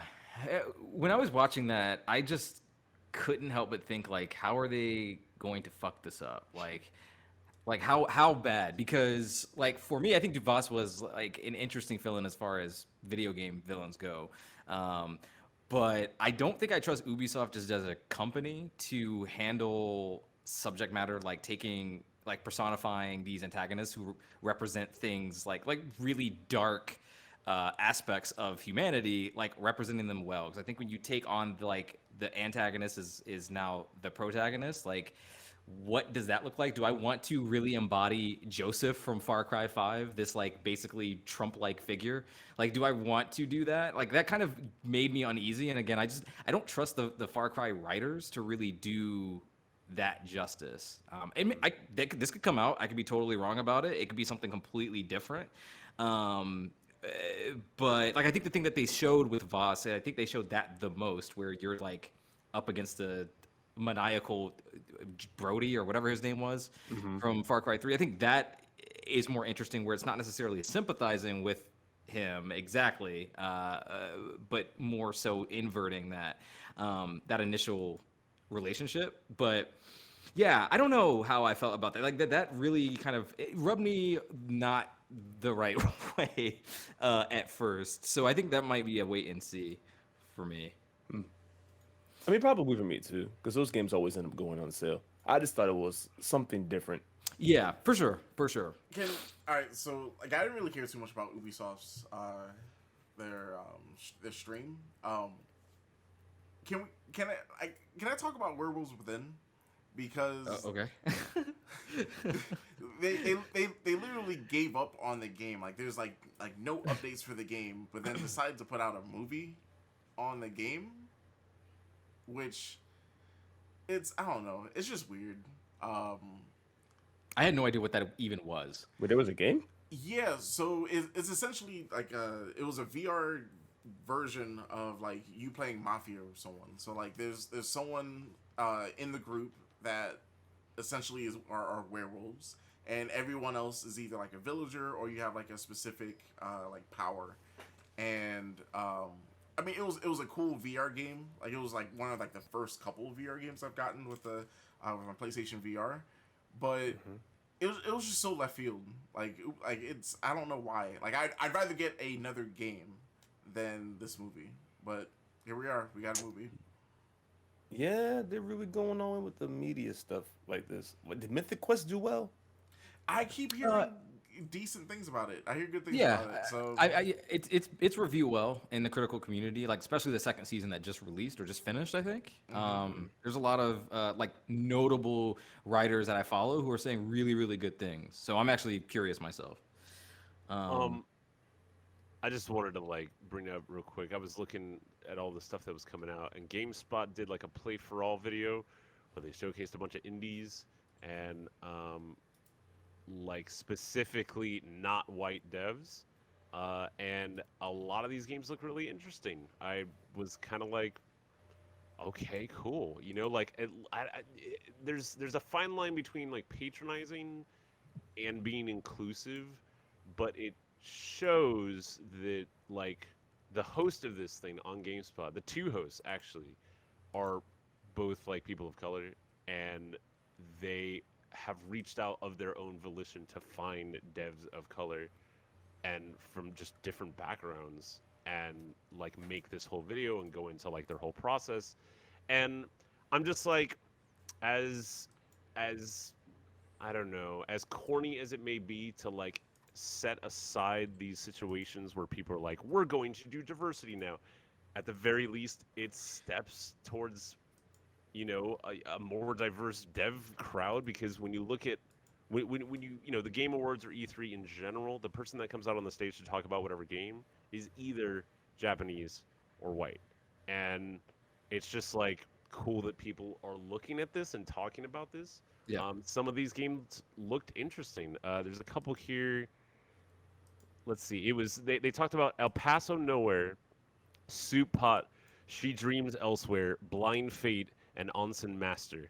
And out of all of them, I mean, they all look very indie, but they're all like single or maybe small team devs. And Blind Fate looked pretty cool. I thought that was neat. And then what else here? I'm looking at this recap site, and I have to say that I've been watching this like in television Amico kind of thing for like a while now, just to kind of see what the hell Tommy Tallarico is going to actually do, because the guy is super famous. I mean, he has like the most video game credits to you know, to his career and all this other stuff. But like if you watch the Amico at all up to this point, he sounds like a used car salesman. And it's almost kind of funny to watch the progress of this thing. But I have to say that their video on it this time was like the first time where I was like, you know what? I could see this being really cool for the audience that it's intended for, which is families and people who want to try something new, people who the Wii really worked on really well. And as cornball as it may be to even like discuss it, I think it's neat that they put out this video and it actually made it seem kind of cool. And also the tech behind the controller and the way that whole works does kind of really like, it's kind of like the only new thing in Control that I've seen in a while. Like for instance, if you have games downloaded on your Amico and you have a friend who has an Amico, you just have to bring the controller over and just like it's wireless docking, so you just slip it in there and then all of your games can be played now at your friend's house, which is just like neat. All the games for it are exclusive, so it's very much like a party game kind of, you know, Wii situation, 4-player kind of arcadey sort of thing. I don't think they're really trying to compete, or it has even the same platform whatsoever as Sony, Microsoft, or Nintendo. But like, I have to say, the fact that this even appeared at E3 and there was even a video for it, and there's any hype for it whatsoever, they have like a fair amount of backers and like a decent amount of money going into this, and a lot of industry vets are like getting into it. It's not going to make a big splash. It really won't. But I have to say that I'm just interested just from the perspective that it's something so different with a different kind of controller. And I guess I just wanted to touch on that for a minute. I don't know if y'all have seen any of that or if you care. I know it's not going to make a big splash. Yeah. I just think it's neat. Yeah, I followed a little bit of it. I didn't see any of the E3 stuff around it, but before, like I've sort of followed Tommy Tallarico, like kind of as he's shepherded this thing along. That's a good word for it. Yeah. Yeah. So yeah, I'm curious as well, just for academic, reasons. Honestly, more so than boy, I can't wait to like, Right. spend a lot of time on this. But yeah, I love weird game shit like that. So. Like, I don't know anyone who's going to get one, right? But when you look at, like, the backers and stuff, like, they definitely have people interested. And it's usually, like, the 40-plus or 50-plus market because all those people remember playing in television and Atari and all that. And, Exactly. like, I'm just saying there's money to be made there. Everybody laughed at the Wii until it outsold everything else. Right.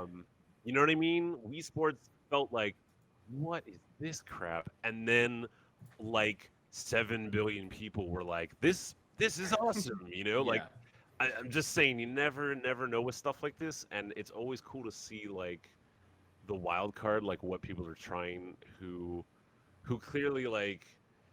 I feel like Tommy could totally lose from this, and he'd be fine. Yeah. That dude has so much money. That dude has done soundtracks for everything. That dude has done sound effects for Roblox, dude. That dude is loaded. You know who lost everything and didn't recover was Square Enix at their Okay, E3 tell me. conference. Yeah. Because, man, Yeesh. talk about a train wreck, at least for them. I watched this not really expecting much. Good thing, because boy, Herb, did you see any of this? I mean, all I've read about is the Guardians of the Galaxy game. Like that's all that's like come Okay. to light. I didn't even Interesting. because Well- I've just like read Cliff Notes. But yeah, Well, that makes a lot of sense considering about 25 minutes of their 45-minute show was Guardians of the Galaxy. Yeah. So a lot of people were upset just off of that alone. So the mood just didn't start right from there. And I know we sort of talked about it a little bit. Did you guys get a sense of, like, I thought this game was a little rough, but overall it didn't look terrible. What did you guys think about that showing? It just same thing I feel like about the Marvel Avengers game. Like it's just painfully mediocre. Like right. it's not really doing too much that's special. Like it looks like they have like the characters right. It looks like they put in detail on like the game world that they built. But Yeah. whether or not the gameplay is gonna hook me, that's the thing that I'm sort of worried about. Props for showing gameplay, like actual gameplay. Yeah. I will give them credit on that. It was not Well, CG that's or anything like that. Exactly, James. Exactly. But it I did mean, look it rough. does look nice. Yeah. Right. But it just seems like it's just so weird when like a movie thing comes out and is a big deal, and then like years later someone's like, let's make a game, and it's like, I mean, I don't know about y'all. Guardians of the Galaxy 2 was what, 4 years ago, 5 Yeah. years ago? 2017. 4 years Yeah. ago. So like Yeah. that's already like wait, before the pandemic? I don't even remember that shit now. Like I don't know. It just seems like a weird choice. Yeah. And that was like their marquee thing. They fucked up the pixel remaster for Final Fantasy. Yeah. See that? Yeah, they did. How do you do that? Yeah, no consoles release. No date, I don't think. So only Steam and mobile right now. A lot of people not happy about that. Yeah, and that then they makes had it seem like kind of cheap. and Platinum showed off their new game, Babylon's Fall, which was like just an avalanche of things that people did not want to hear. Live service, co-op based action game. And the art is not what a lot of people thought. Like it didn't translate very well. So a lot of the concept art that was coming out about that game, it did not translate well into actual like practical form. So a lot of people not happy about that. Square Enix just had it rough, I think, this year. And I guess feel we like. could... Oh no, go ahead. I'm sorry. Oh no, go ahead. I was just gonna say, I feel like they don't really know what to do with the Marvel license. Like, it's almost like they're excited that they have it, and they're like, hell yeah, we have it, but they don't really know like what to do with it. And it's weird that Square has it. Like Square, that's not what I think of when I think of Square. And I mean, I probably a million people have said this before, but over the years, Square has like morphed in all these weird ways. And for those of you out there who don't know, Square for like ever was the RPG company. Like that's what they did, and they did it really well. And there were all these different kinds, and so to like, I don't know, just to have them kind of like, I don't know, focus on things other than that. It's just like, it's just weird. Outriders was weird and not very good, you know. Like I'm just like, I don't know what they're doing. They should have played it safe. They should have just gave us another X-Men Legends. For real. That's like all we want is X-Men Legends 3. That's all we want. Yeah. So I don't think we've talked about Microsoft at all yet. Yeah, I was gonna say let's talk about Microsoft. So I think like a lot of people say that I'm just reading reactions. People are saying that not Microsoft but Nintendo won E3. I think I want to give that to Microsoft because I think this is the E3 that they sort of showed off. Hey, like y'all wanted exclusives, we got exclusives.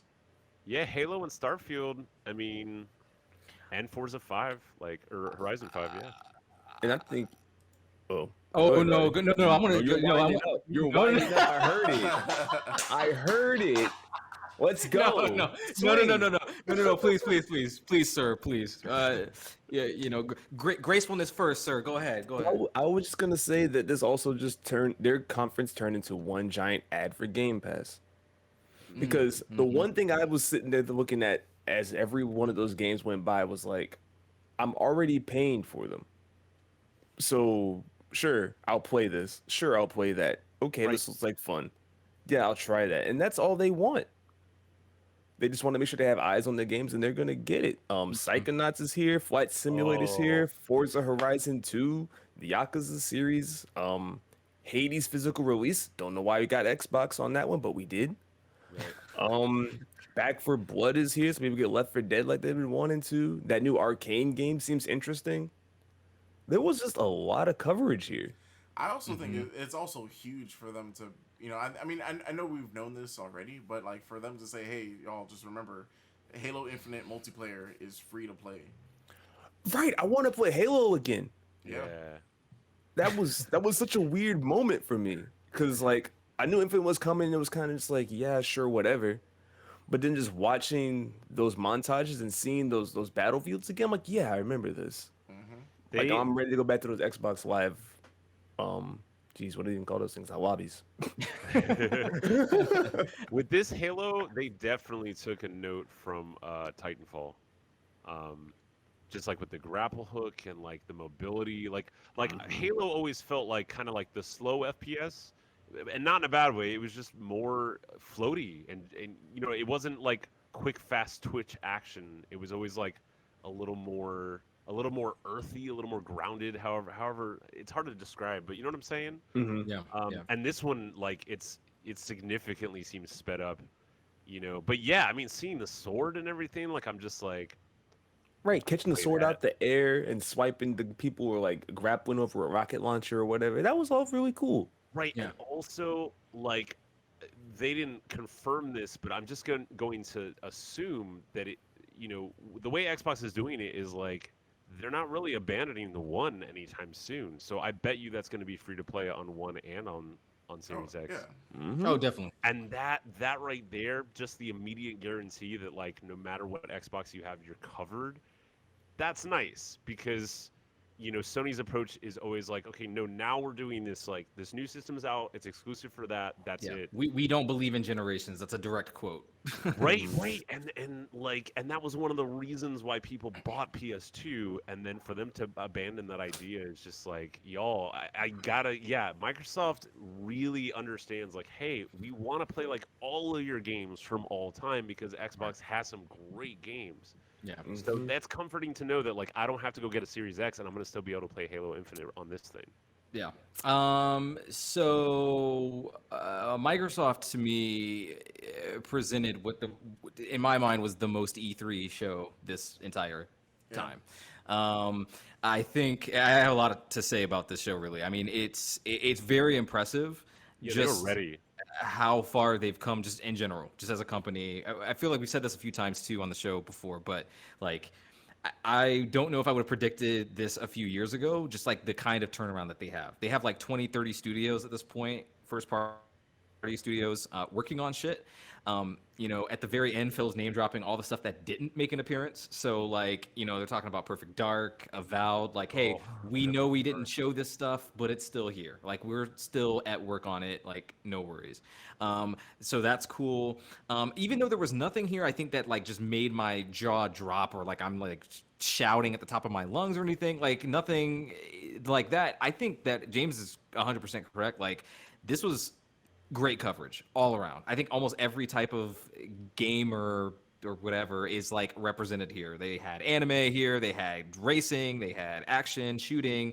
They had some silly stuff like the party animal game. Like there was so much here. I walked away just from this particular show. Again, even if I wasn't like blown away by any particular thing, I left satisfied. Like I left going like, okay, I understand where Microsoft is going into the end of this year and into 2022. And that's really my goal. I mean, at the end of the day, all these E3 conferences are just a bunch of advertisements. Like that's really it. One after another. They're commercials that we're watching for 90 minutes. But a successful conference to me is one where I can understand where a company's direction is going in the next 365 plus. And I got that here. They covered a lot of ground too. Yeah, Like all the indies, Starfield, Halo, Forza, Sea of Thieves, even more Fallout 76 for some reason, but they're doing it. New Battlefield. Hey man, they're like trying.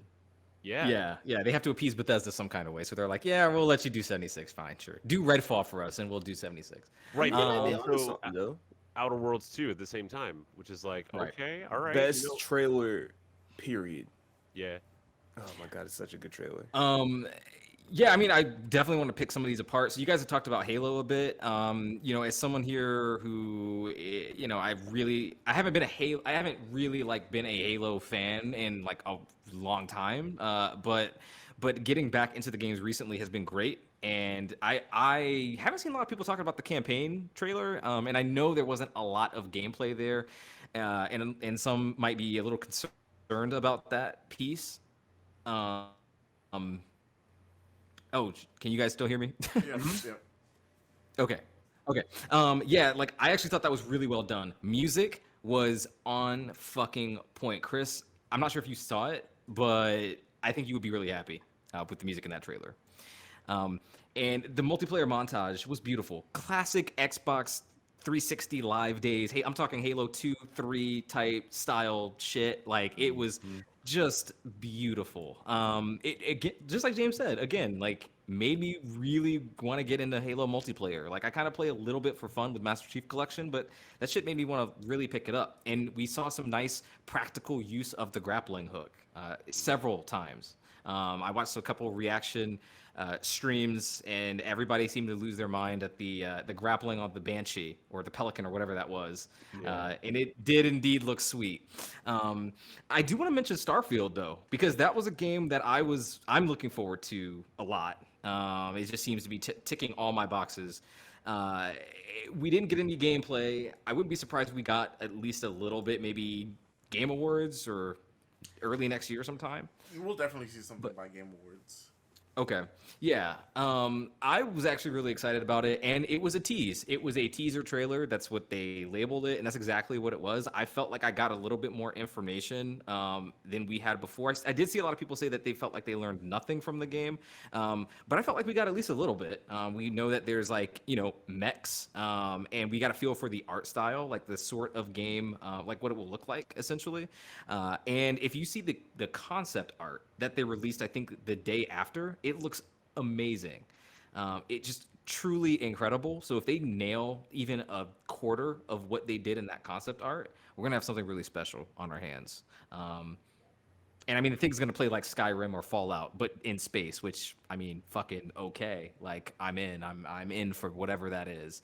So yeah, those are definitely like my highlights from there. Oh, and Forza Horizon 5, got to give a shout out because Forza Horizon 4, for my money, is like maybe one of the best racing games ever.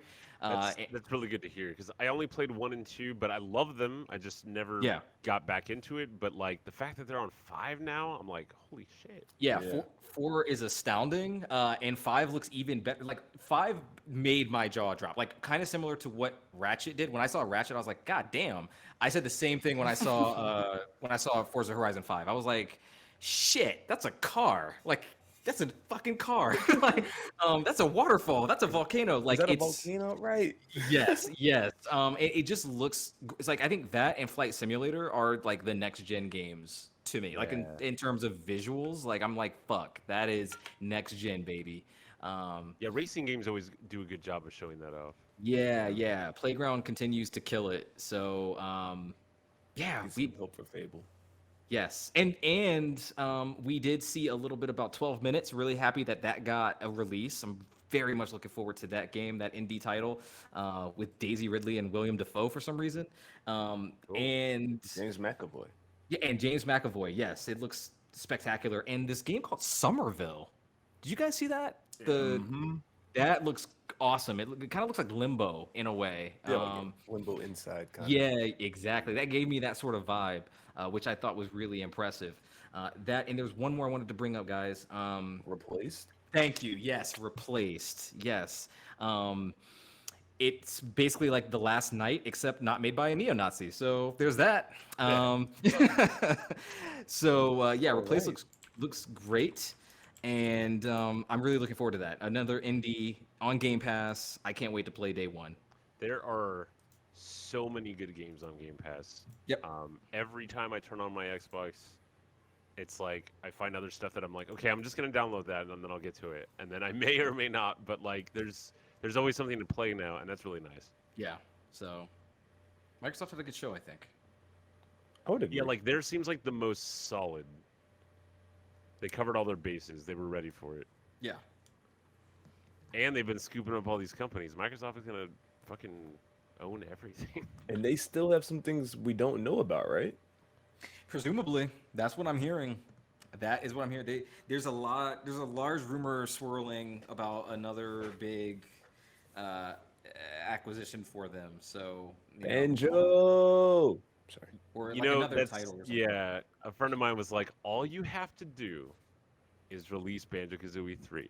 The real 3, not nuts and bolts. That's all you have to do, and we See? will come running with our dollars. It's not just me, guys. Yeah. For real. It's like, if y'all own Rare, like, this is what you need to do with Rare. Yeah. Give me a Conquer or something. I don't know. Just give me something fuzzy where I collect shit. Like, that's what I...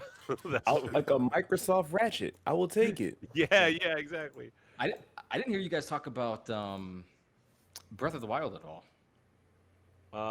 We haven't... I mean, I touched on Nintendo, but we haven't delved into Nintendo, right? I think it's time now, right? Yeah. Yeah. Okay. If we must. Wow, you guys do not sound happy with that. I don't blame you though. So, I guess here's the thing with Breath of the Wild 2, at least for me. Of course, it was just kind of a general overview trailer. It looked like Breath of the Wild, which is, again, not bad. Couple new powers, awesome. But, like, I don't know. It felt almost too much like a sequel to me. You know, it didn't feel like anything had really changed. So maybe more like an expansion, I guess. It is going to be co-op, though, right? Like, someone's going to be able to play Zelda at the same time. I have never Where'd you heard hear that. that? I haven't heard that either. That's what I've assumed. That's what I've guessed. That's what I feel like they've hinted at. Maybe Oh, I guess they didn't. Oh, it didn't look like it. Yeah, I don't know about Link that. was soaring by himself. yeah, Yo, I mean, do we get one of those Skyloft birds? I want one of those. I feel like that would be the logical thing to do. Would be in the second one, you know, the story. You know, they finally stopped Ganon at the end of Breath of the Wild. Spoilers, right? Of course. And in my understanding, like the logical step would to be then you have co-op where one person plays Zelda and one person plays Link, and you go off on a huge adventure together. If they don't do that, I think that would be a mistake because Breath of the Wild is great. I put like 200 hours in, but at the end of it, you know, I pretty much the only thing left to get are the remaining Korok seeds, which I'm not gonna do. And if the second one is just more of that, I don't know how much I want to go through it again. But it's also fresh for me because I didn't play it right when it came out. Mm-hmm. I played it like last year, you know. But yeah, no, I'm with you exactly. It's like if it doesn't have some kind of like big step up like co-op, then you know, I guess yeah, it's just more of the same, really. Yeah. I wouldn't expect anything more than something that feels like an expansion because they're using the same engine, the same like map as Breath of the Wild. Like I Right. totally think this is just an expansion type thing. Even if they're numbering it, like I wouldn't expect anything crazy. I think I was just expecting more of like that Ocarina of Time to Majora's Mask feel, and I didn't get that this time through. Right, like a totally different mood. Mm-hmm. Yeah, that would be And, nice. and maybe we will get that. We didn't get to see a lot. At least I don't think we saw a lot really. So maybe there's more coming down the pipeline with that Super Switch. But we'll see. When that We'll see. comes. Mm-hmm. Yeah, I mean, overall though, like I'm glad we saw something Metroid, so that was good to see. I don't know, like I think there was things here. Oh, for, the Smash review. Oh Yeah, Kazuya, of course. Which like is great, but also like I don't know. I feel like they're doing their part to like tie all the fighting game universes together. that's what I feel. Like that's what I got coming out of this was like, at this point, like, do they want to make like some sort of like, fighting game mashup type of thing? But They're finally gonna make a legal Mugen, finally. I, Which basically is Smash to an Yeah. extent. I mean, Yeah. it's At this point, it become is. Yeah. the legal Mugen, yeah. but I feel like the theme is either coming from a fighting game or we're getting an anime sword character. So Yeah. Ooh, so what if we get Guilty Gear? Which one does that put us in? God, I would love that. I mean, it's best of both worlds at that point. Mm. But I I mean, mean- it's cool though. I mean, it's cool to see like a Tekken character in this game. Yeah. I don't know, I feel like the fighting game characters in Smash, I really appreciate the detail that they put in where you feel like you're playing that game with that character to a certain extent. So I mean, it's cool to see that. It's interesting, but I mean, I mean, like any Tekken fan, I think is gonna love it, but for the rest of us, you know, it might not be that big of a deal. But like personally, I loved their inclusion of Terry, and Terry's my main as of Smash Ultimate. Absolutely. I didn't know you were Yeah. a Bogart fan. That's cool. Oh yeah. Oh yeah. Plus, like, you know, just Smash, you know, the entire inspiration for Smash was King of Fighters, and I think it's really cool that he finally just like got Terry to be in it. Like that's super cool. I never thought that would happen. That actually surprised me. That Terry and Sephiroth were like, what? Sephiroth was huge. Oh, okay. Yeah, that came out of left field for real. Yeah. I thought it was just gonna be Cloud and they were gonna be done with that, you know. But yeah, no, I agree though. Nothing jaw dropping. Metroid Dread was like, okay, all right, finally after all this time, this looks great. But if you watch the little teaser they had, like they don't have a lot done with it yet. Like Yeah, I felt like Metroid Dread was supposed to be like the big thing. For me, it wasn't personally, just because Metroid as a series just hasn't really ever been my thing. So I kind of look at it and I go like, okay, cool. Like I'm happy for people, like all the Metroid fans out there, like definitely happy for them. But I look at it, I'm just like, all right. I came out of this with really just two things. WarioWare, which I'm so excited about. That's going to be Yeah. great. And then Advanced Wars 1 and 2, I'm very excited about. yes, also, and I think you know, I think they're doing that because they realize that Wargroove is like amazing, and so they better do some shit before people forget about Advance Wars. Yeah, the only negative I would say, because I was so hype about that announcement, the only thing about it is the art style. I wish that it was the pixels or the sprites, the sprite art style or something like that. I don't know if I 100% am in love with the new one. But fuck it, if it's gonna get me a new Advance Wars, like an actual like 3, like not Dual Strike. Dual Strike is cool. I like Dual Strike, but if just a straight up 3, I'll be all right. I'll be cool with that. So It's also weird to like Nintendo's so weird sometimes. they're like, guess what? New Advance Wars, and it's called Advance Wars, and it's like, dude, it was only called Advance Wars because it was on Game Boy Advance. You can call it Switch Wars now or whatever. Like, Right. like, what are you doing? You know, like, like remember when they named Smash 4 instead of naming it Smash 4, it was Super Smash Brothers for Wii U. Like that was the name. Right. It's like Nintendo. What? Who decides these things? We can't make it simple. It's no fun. Yeah. And then I see right here, the Switch is exclusively getting Shin Megami Tensei 5, which, like, a lot of people are really into that. I have never delved into Shin Megami Tensei, but, like, the fact that it's in the same universe as Persona, or wait, no, am I thinking of Digital? No, No, you're right. Yeah, you're right. Okay, You're okay, right. yeah. They use the same monsters and everything. Right, like, that's just kind of neat, and I'm like, all right. I've a lot of people that I've talked to just via Twitch, whatever, are actually really excited for that. So that's cool. But yeah, again, nothing shocking. And yeah, I mean, I totally agree with y'all. Like Microsoft had the most solid showing. I think the most shocking thing to me that came out of Nintendo was that they didn't fucking show the Switch Pro. Like that. Yeah. Getting through when they said, "Oh, we have one more thing to show," and then like they showed, And like, we're the like, Zelda stuff, and they showed the Zelda stuff. I was like, all right, so maybe they're gonna be like, all right, so you know, the Breath of the Wild 2, like it's so much of like upgrade from the first one that you're gonna want a new system to play it on. Like I was waiting for the setup. But to be fair, though, they said before this even started, exclusively Switch software. They did say that. There was like a big ass tagline on the screen. I mean, that would still technically count, wouldn't it? I think if they were gonna tease it, they would straight up be like, you know, I don't know. They wouldn't have said like, we're only showing Switch software, guys. Oh, that's what they. Oh, okay. Yeah. Like, I don't know if they were out there saying that weeks ago, like with Capcom. That's one reason why Capcom didn't really bother me, because they straight up told us, hey, yo, we're showing like new shit that's about to release next week, basically. Monster Hunter. Exactly. Yeah. Now, to be fair, the Switch dropped in 2017, and going by Nintendo standards, it's usually 5 years. So next year would be like, oh, hey, we're gonna do this other system. They said they were working on a sequel to the Switch, like when the Switch dropped, but Nintendo always waits at least 5 years. So they should have fucking said something, absolutely. But like, you know, at the very latest, like they're gonna say it next year, because that's what they do. Yeah.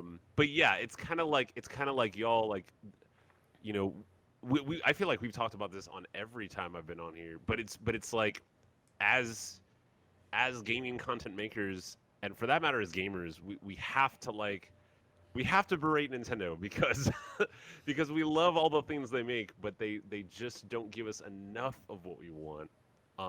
And I'm like, okay, all right, so fine, you're not gonna talk about a Switch Pro at all. Okay, can I get some themes?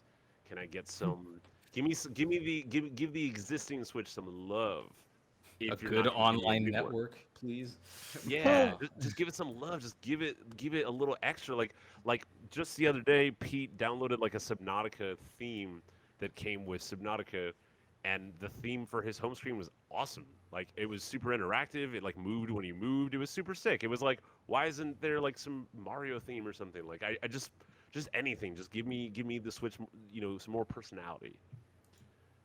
But yeah, I mean, I don't know about that, but we're getting a Mario Golf in a couple of weeks. So right, exactly. Yeah. Yay! But actually, like the GameCube all over again. I'm honestly gonna buy the shit out of that. That actually looks really fun. Not gonna lie. I want a new F-Zero. God damn it. Yeah. No, they threw him off the cliff too. You're not getting that either.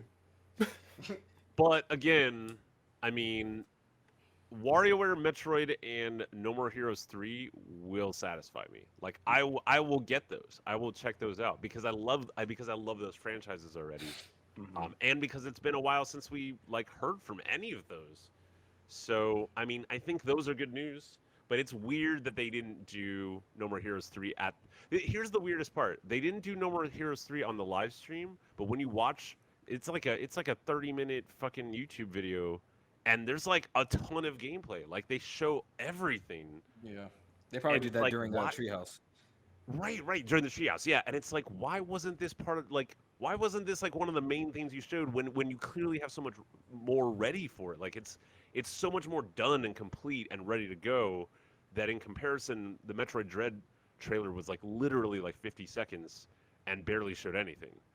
You know, so it's almost just kind of like, that seemed like a wasted opportunity. I think No More Heroes has like a niche thing. It's Suda 5-1 and all that, but that's one of those things that like could bring a lot of Sony and Microsoft people over to Nintendo because it's bloody and it's mature and it's over the top and it's sexy and it's like all that stuff that like usually Nintendo games lack, you know? Mm-hmm. So I think that was kind of a weird mistake. Like, why didn't they like capitalize on that? I don't That's know. Nintendo. Yeah, at the end of the Yeah. day, that's Nintendo. So Yeah. I mean, overall, like I said earlier in the show, I think Nintendo did a good job showing that they have stuff coming out for the next year. So Yeah. at least we know software wise, like they're gonna be taken care of. Hardware wise, like will I care? No, but it is what it is. Like we'll definitely see a Switch Pro by next year at this point. Yeah. So Yeah. at this point, we're just waiting for it. But overall, like I said, y'all like when these conferences like E3, when they're announcing new games for like whatever conference, temper expectations, Yeah. and fuck online rumors because it will completely ruin the experience for you. Yeah.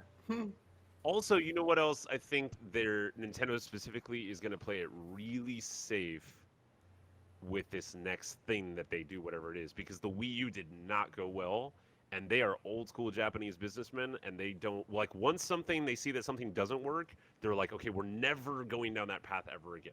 Like, so I think with whatever they're going to do with the next Switch, whether it's a Pro or a successor, I think they're going to like really make sure, 1,000 focus test group to make sure like it really works because the Wii U was a big hit. That was the first time Nintendo has ever come out and said we apologize. Like Iwata straight up was like, "We're sorry, we failed you. The Wii U sucked and we know it." And that's like never happened in Nintendo history.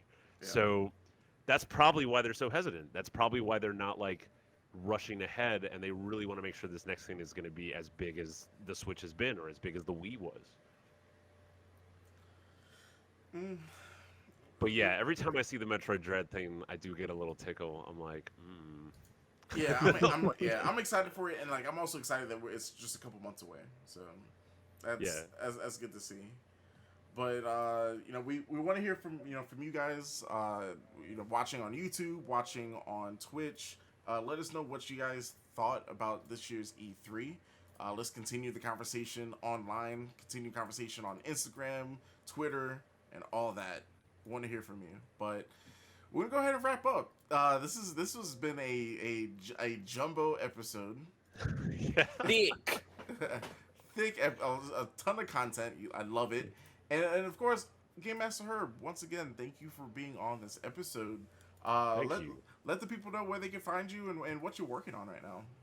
So, various things. You can find me on Instagram. That's my main social media, Gamemaster Herb. And then you can find me on Twitch. It's the number 3 Bears Gaming with a Y. That's the Twitch channel me and my husband's run. We are still streaming 3 to 4 nights a week. All sorts of stuff, gaming deals, Final Fantasy, fighting games, various artist streams. We have like DJ guests and stuff. It's been great. The community has been amazing.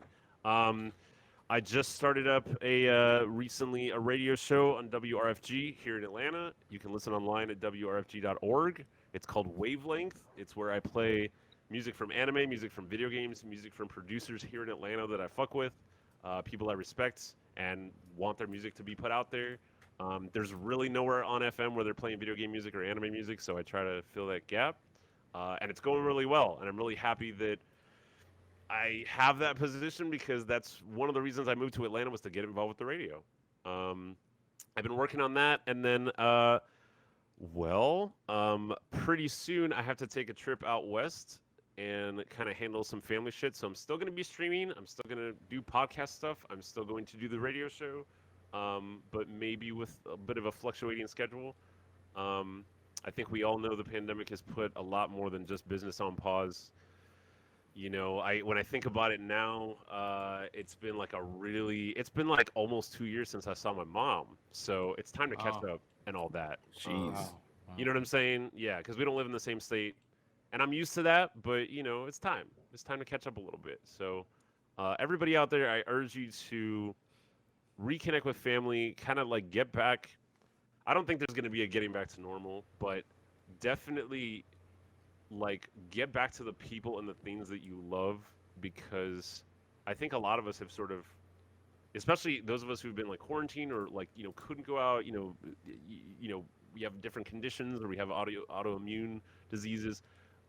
Many folks, it's almost like people have forgotten all the stuff that they liked or all the stuff that they should be doing because our routine and our schedule has been totally out of whack. So, if you need to call up that sibling or spend time with your family or go take care of an elderly family member or whatever, like my only message I want to put out there is like make sure you do that. Like business can wait, the world can wait. We all have things to catch up on. But yeah, I'm looking forward to a lot of streams this summer. I have a thing coming up called Color Coded. A friend of mine has kind of gathered 5 to 6 LGBTQ streamers together, and we're going to do a thing that may end up as like some reality TV show. Oh, wow. Cool. I'm not really like, I don't know all of the details. He's working on it. He's got like a whole master plan, but we're gonna do a thing, and it's gonna be a thing that we stream live on Twitch, and then, he's been acting for years, and maybe it will get picked up by someone. Sweet. So yeah, something to look forward to. The radio show for sure, streams for sure, and then when the time is right, when I'm done with all that, I'm looking to get back to events. So Man, well, when you make it big, still stop by, say hi every now and then. Don't forget the little people. I will always fuck with y'all. Y'all will always fuck with me. I really appreciate it. I appreciate y'all's like viewpoints and just like including me, and also, I love to hear the different perspectives and different like. I love to hear y'all's passion for gaming and how similar but different it is from mine. And it always feels like we come together on various issues and we can see eye to eye on a lot of things, and I love that. So Absolutely. So yeah, thank you for all that. I know that was a whole mouthful. Thank you for that outro. All right, so Rod, if you wanna take us out. Yeah, let me tell the people where they can find us. If you like what you've heard, go ahead and hit us on any of your social media platforms: Instagram, Facebook, SoundCloud, any of that good stuff. TikTok, right? Aren't you on TikTok, Chris? You have everything. Should I play that? Check us out, especially Apple Podcasts. We get a lot of viewership from there. And also give us a comment, like, rating, anything like that really helps increase our visibility. We really appreciate it, and we appreciate you. Thank you. So with that, we are signing out for another week. We'll catch you guys next week. Episode 112? Like, that's a lot of episodes. That's a lot of episodes. Yeah. That's a lot of episodes. Y'all should congrats. Thank you. So you guys, enjoy your week. Play some more video games. Drink water. Wear your mask. Get vaccinated, and just stay beastly, y'all. Have a good time. Catch you next time. Peace.